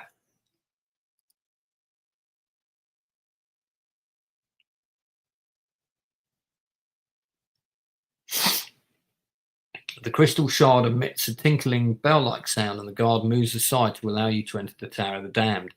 He points to a column of bright blue light descending from the darkness above and tells you to step into its shimmering rays. You hesitate, and he laughs mockingly at your indecision. Go on, step in, it's quicker than climbing the stairs. Your kite senses tell you that the column is a beam of partial gravity, a transportation device that will draw you slowly towards the top of the tower. You step into the light and feel yourself rising. Minutes later, the sensation stops, and you step from the beam into a huge domed chamber. The polished walls and floor glisten like mirrored surfaces on a black lake. The aura of evil hangs everywhere like a thick mist. It closes your throat and threatens to suffocate you. Your heart pounds loudly as you move towards a diocese at the centre of the chamber, where a machine rests that matches the description of the transfuser. The transfuser, by the way, for the benefit of the people watching, is the device that I have to destroy. You look again at your picture of Dan Candy in order to fill yourself with steel and glory. Putting the picture carefully back in your pocket, you continue to rise up. You step into the light. Your heart pounds loudly as you move towards the diocese at the centre of the chamber. Oh yes, I've read that bit already. You reach for your backpack, again reaching for the picture of Dan Candy. But before you can lift your robe and unshoulder it, the chamber is filled with a roaring crowd. What brings you here, vermin of Nesh? It is the voice of the Dark Lord, Tactile. Oh, I've seen the picture of him. From the shadows of an archway, he slithers towards the diocese, his smooth, ice white head swaying upon a fur-covered snake body riddled with disease. Your stomach turns as you watch a muzzle distend from his face and then split open to reveal a row of razor-sharp fangs. This sounds like something from The Thing. Seemingly, you are a lowly follower of his hated rival, and you know that if you are to survive, you must answer his command convincingly. Right, there's a picture of him in the book, so I think I should show you guys. And he doesn't look like Dan Candy. It's a pretty cool. This guy is pretty interesting though. I do like the picture of this guy. Let me show you. Oh, hold on. Here you go. So he looks like this. He's kind of on the body of a snake. That's pretty weird, isn't it? Yeah.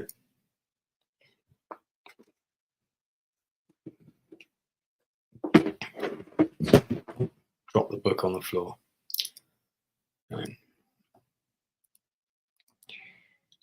get that back. Let me just grab the book. Oh.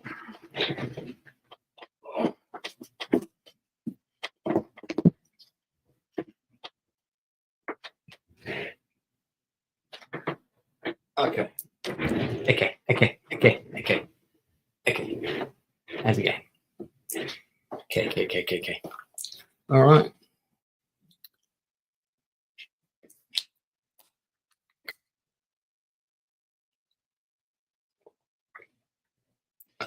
I'm just having a drinky.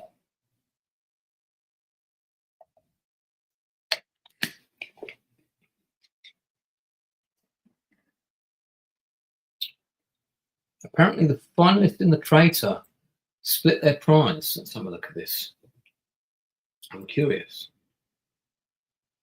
Traitor's finalist Jack has admitted he was hoodwinked by traitor Stephen, but has praised his wonderful character and his nature after he chose to split the prize pot with his teammate during the finale.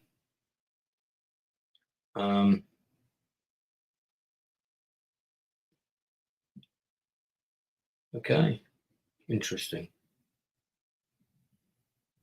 It's a good TV show, Traitors, isn't it? It's pretty interesting. Grim Dark is here. You popped in yesterday. Thank you for coming back. Okay, so my choices are: if you wish to tell him you want to defect from Ganesh's service and serve him instead, turn to 261. If you wish to tell him you have secret information that could destroy Ganesh, turn to 168. Now, I think the answer to this is in this book. And by that, I don't mean cheating. And what I mean is turning to the section I just showed you, which has got the picture of this creature. I'm reading what it says about him.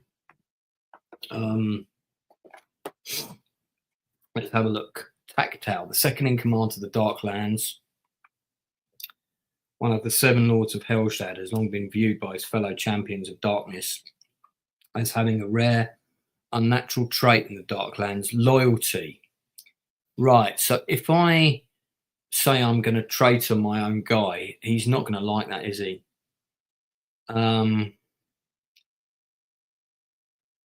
Takel could indeed be counted on to be as good as his word. If he pledged his support to someone, he gives it without reservation until such time as his association with them has ended. While Hakon saw his reliability as a weakness and considered Takel one of his weakest brethren, other Dark Lords counted on Tactile to be a constant source of muscle and skill. Interestingly enough, Takel always came out better of these arrangements. So he's the third in command. 2 Dark Lords have never been duped by Tactile's schemes. Ganesh, who was Sagana's second in command and feared for his position, and Ganag. Unfortunately for Ganesh, when the latter rose to power, he elevated Tactile as his right hand because of an ancient but real secret alliance between the two most calculating sons of Nar, and I have no idea what all that's about. Tactile was, for instance, the one who schemed to convince all the Lords of Helshad to support the powerful but politically inept Nurch during the last civil war of the Darklands, luring even Ganesh while Ganesh maneuvered to support others. Okay. When Nag finally became Archlord, he immediately appointed Tactile, who delighted in humiliating Dark Lord Nash. Creatures of the 2 rivals are now openly clashing in the streets and the tunnels of Helstad, assassinating one another to the great benefit and enjoyment of Nag. Because while they're fighting each other, they cannot scheme against him. All right, so he values loyalty, okay? So if he values loyalty, then the choice before us is pretty simple. If you wish to tell him you want to defect and serve him, if you wish to tell him you have secret information.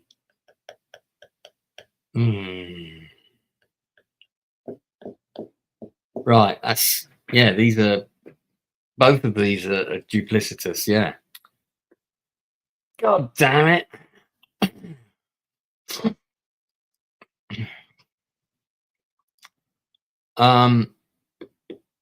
Well, I think this one will get you killed. I think information to destroy Ganesh will be treated with more value. So let's go 168.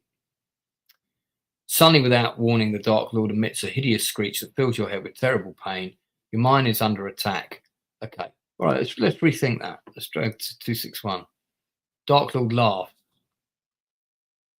Very well, you treacherous slime, but first you will have to prove yourself worthy of my lordship. He moves towards the transfuser, and in doing so, turns his back on you. If you wish to take the opportunity to launch a surprise attack at the Dark Lord, turn to 176. If you do not wish to attack him, turn to 168. Yeah. See, I went for that option. Turned out not to be good.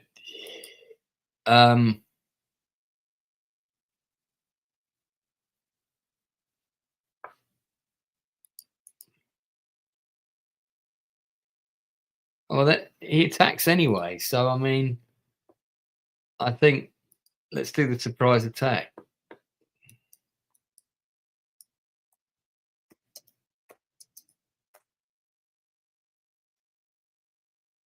Right now, if you have the summer sword and wish to unsheath it, I'm not going to do that.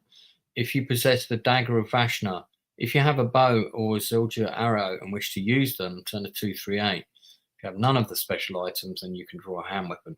Okay, so I might use the poisonous arrow because I have a feeling that this guy is going to be super fucking tough. So let's go with the poisonous arrow thing that I've got. So that's 238. Swiftly you unshoulder your bow and draw the magical arrow to your lips. Its glowing shaft betrays the power locked within it, a power that can kill those who created and harnessed it to murder others. Tactile senses that his doom is near and tries to give vent to a cry of alarm, but the cry dies in his throat as you send it burrowing into his evil heart. With a surge of incredible strength, Tactile drags the arrow from his body and collapses at the edge of the dice. It's a foul black gas hisses from the gaping wound, and his body dissolves rapidly and fades until all that's left is a dull grain stain on the shiny black steel floor. Ganesh will be proud of you, comes a voice from the shadows, full of malevolence. It is a sound that strikes terror into your heart, for immediately you recognize the gasping tone of your most hated foe, Dark Lord Nag himself. Okay, this is the big battle, people. He still doesn't think I'm Lone Wolf. He still thinks I'm one of Nesh's guys. You spin round to see the ghastly form of Dark Lord Nash. God, he looks like an ant. Or actually looks like a creature from issue 2 of 2000 AD. You stiffen at his approach, your muscles locked like coiled springs. Your whole life struggle is concentrated into this moment. At last, the time has come to avenge the Kai. You feel a transformation taking your place deep within you, a growing strength and sharpness of mind. It breathes new life into your battle-weary body and fills you with the certain knowledge that your destiny is about to be fulfilled. Restore your endurance to its original level. It's already at my original level. The chamber echoes a loud, rasp snarl full of anger and fear as Nag becomes aware of your true identity. You move forward, confident in your strength, but before you can attack, Nag fades from sight and a shimmering haze rises from the floor. The mist draws into focus an eerie cadence, and like a distant scream fills your ears. The phantom mist crystallizes into the shape of a winged beast with glowing eyes. It opens its fanged mouth, and your mind screams in alarm. If you have the discipline of divination, I do. Turn to 203. He does look like a bug, doesn't he, from Attack of the Clones? Yeah. Your senses warn you that this creature has been summoned in Narg's defense. It's right, whatever. Pick a number. If you've completed the Law Circle of Spirit, add 5. Okay, I have. So we're going to roll a dice and we're going to add 5. That's an 11, which I think is going to be good for me. You sense the creature weaken as your psychic barrier prevents your fear, which it needs in order to maintain its strength from escaping. It howls its ghostly frustration and launches itself at your throat. Okay, supernatural creature is especially susceptible to psychic attack. Double all bonuses you would normally receive if you choose to use either Mind Blast or Psi Surge. Okay, I will use Psi Surge in the first round of combat. I'll double that, which will give me a bonus of +8. I'm already without weapons. I'm on 31. That will take me to 39. I can use the Summer Sword now because the guy's there. So that will take me to 49. He already knows who I am. So that puts me on double over the combat skill of this thing. That puts me on the highest chart. So if I roll an 8 or above, I'm going to kill this guy. I roll a 10. He's dead.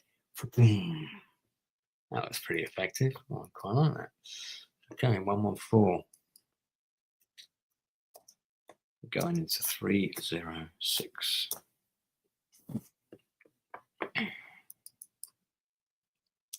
As you strike the blow that seals the creature's doom, it disappears, leaving no trace whatsoever. Narg roars his anger and lopes awkwardly towards the transfuser, desperate to recall his fellow Dark Lords to the Black City. You block his path and feel an eerie force, a tingling electric coldness pass between you. With an unholy scream, Dark Lord Nash unsheathes his sword, Nazgazaga, and prepares to engage you with a battle that would determine the destiny of Magnamund. If you possess the Summer Sword, turn to 214. And I just got it out just now. If you possess the Dagger of Vashna, okay, so I'm curious to see what the differences are here. So if I use the Summer Sword, his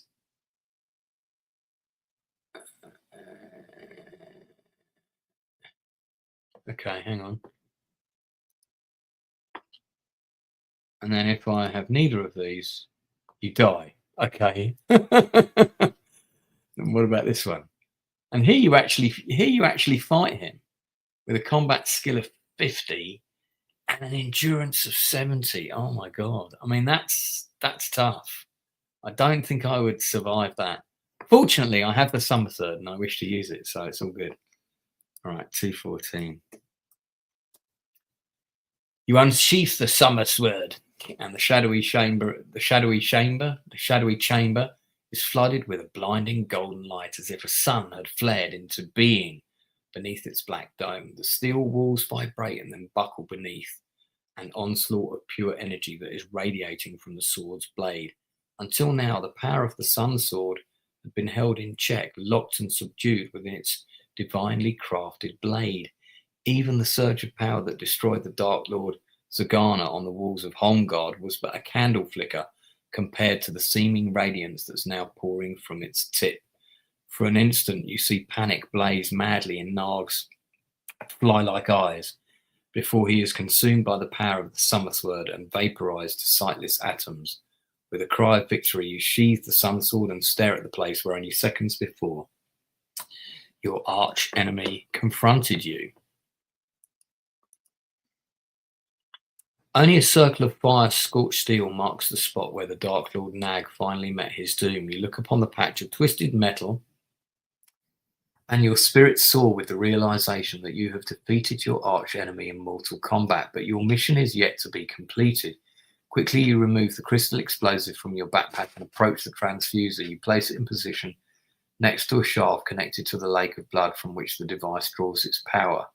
Once the crystal is primed, you hurry out of the chamber through the archway by which Narg entered. Guided by your instincts, you find your way around the tower to the oval landing platform, to the means of escape from the Black City which awaits you. Zarg's imperialist, Zamb's land beast. You are high above the city, steering the reluctant Zambeast towards Arnak. When the crystal detonates, within moments it starts a chain reaction which destroys the transfuser, reduces Helgad to a fiery holocaust of shattered granite and twisted steel, and brings about the rapid demise of the Dark Lords, and their armies are scattered throughout Magnamund. Your victory is total. At last you have fulfilled your destiny to avenge the Kai and rid your land of evil that has threatened here for thousands of years. You return to Summerland a conquering hero, and as a Kai Grand Master, you begin the task of restoring the Kai to their former glory. Chronicle of your struggle against the Dark Lords will pass into legend, inspiring future generations of Kai warriors to keep alive your ideals of bravery, skill, and selfless courage. Yet the saga that is the story of your life does not end here. In future times, the chronicles will tell of the adventures you undertook during your Kai Grand Mastership. Until the time comes for their telling, may the gods of Ishna and Kai watch over you, Grand Master Lone Wolf, hero and saviour of Summerland. Dun dun dun dun dun dun dun dun dun. Dun, dun, dun, dun, dun. Yeah, I mean, it is and it isn't. I kind of feel like that's appropriate. If you've played the whole story through, you'll know that that's quite fitting. This is not the end, by the way. There are 32 books, and this is book number 12. So this is like the end of New Hope. This is the destruction of the Death Star. But the Plague Lords of Rule, I mean, that sounds interesting, doesn't it? That's going to be the next one. So there we go. I've completed it. Wow. I have done it.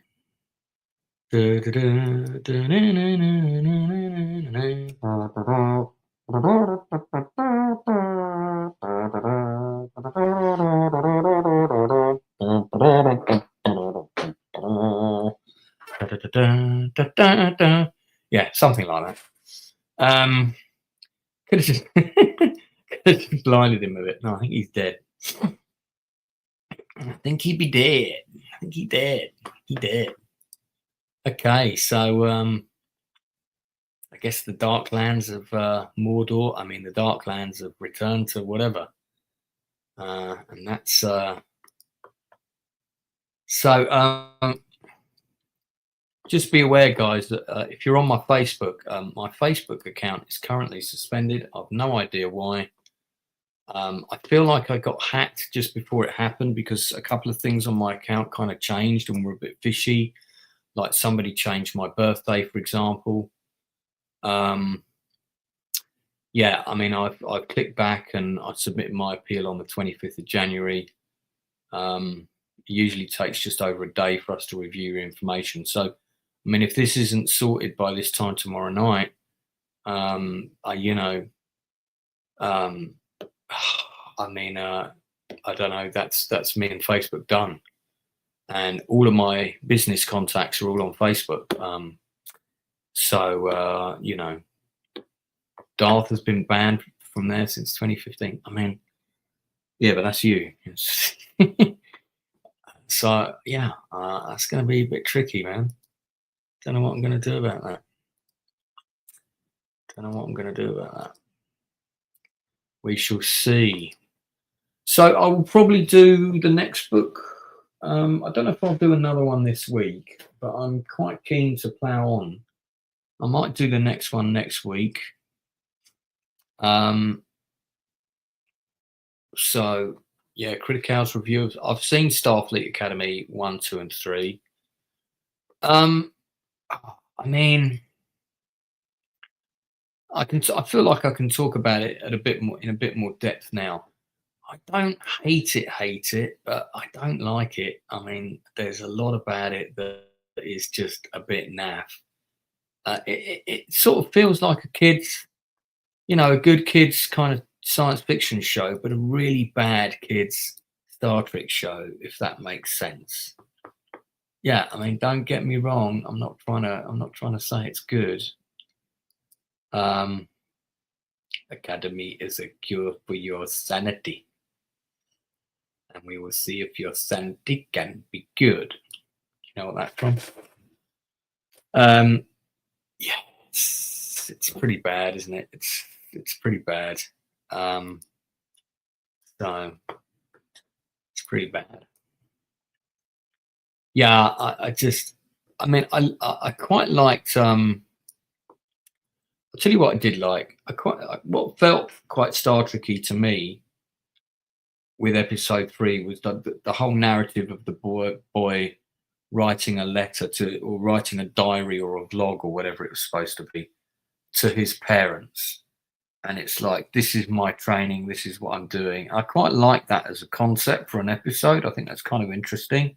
In fact, you could do the whole season like that. Each episode could be a different member of Starfleet, and it's like them narrating their perspective of their time.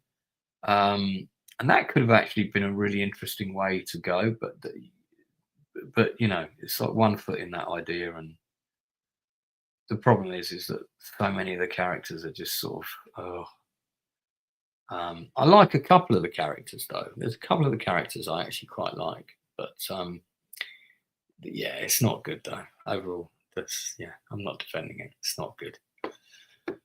Okay, 6 people watching. Thanks for keeping me company on this epic quest to finish the Lone Wolf. That feels like the completion of the story that I originally wanted to undertake. We're going to be back with the Nielsen ratings tomorrow at 9 p.m. And it's so annoying because I've got like a Facebook group where I send everybody the link, and now I don't have Facebook, so I will have to figure out something else for that. Maybe we can create I could create a group, couldn't I? On yeah, I could create a group on Twitter, right? You can create a Twitter group. Yeah, let me do that. Anyway, all right. That's it from me, guys. I'm going to speak to you later, and I'll see you tomorrow at 9 p.m. for the latest episode of the Nielsen ratings. We're going to be talking about, no doubt we'll be talking about Starfleet Academy, but there are some other things that have come out that are worth discussing. There's some interesting new other shows. There's some other good little mini-series. There's some good little dramas. There's a few things that we're going to recommend that are probably worth your time. So I'll catch you tomorrow. Until then. Allow me to introduce myself. I am Doctor Who, and this is my time and space machine. TARDIS. Off we go.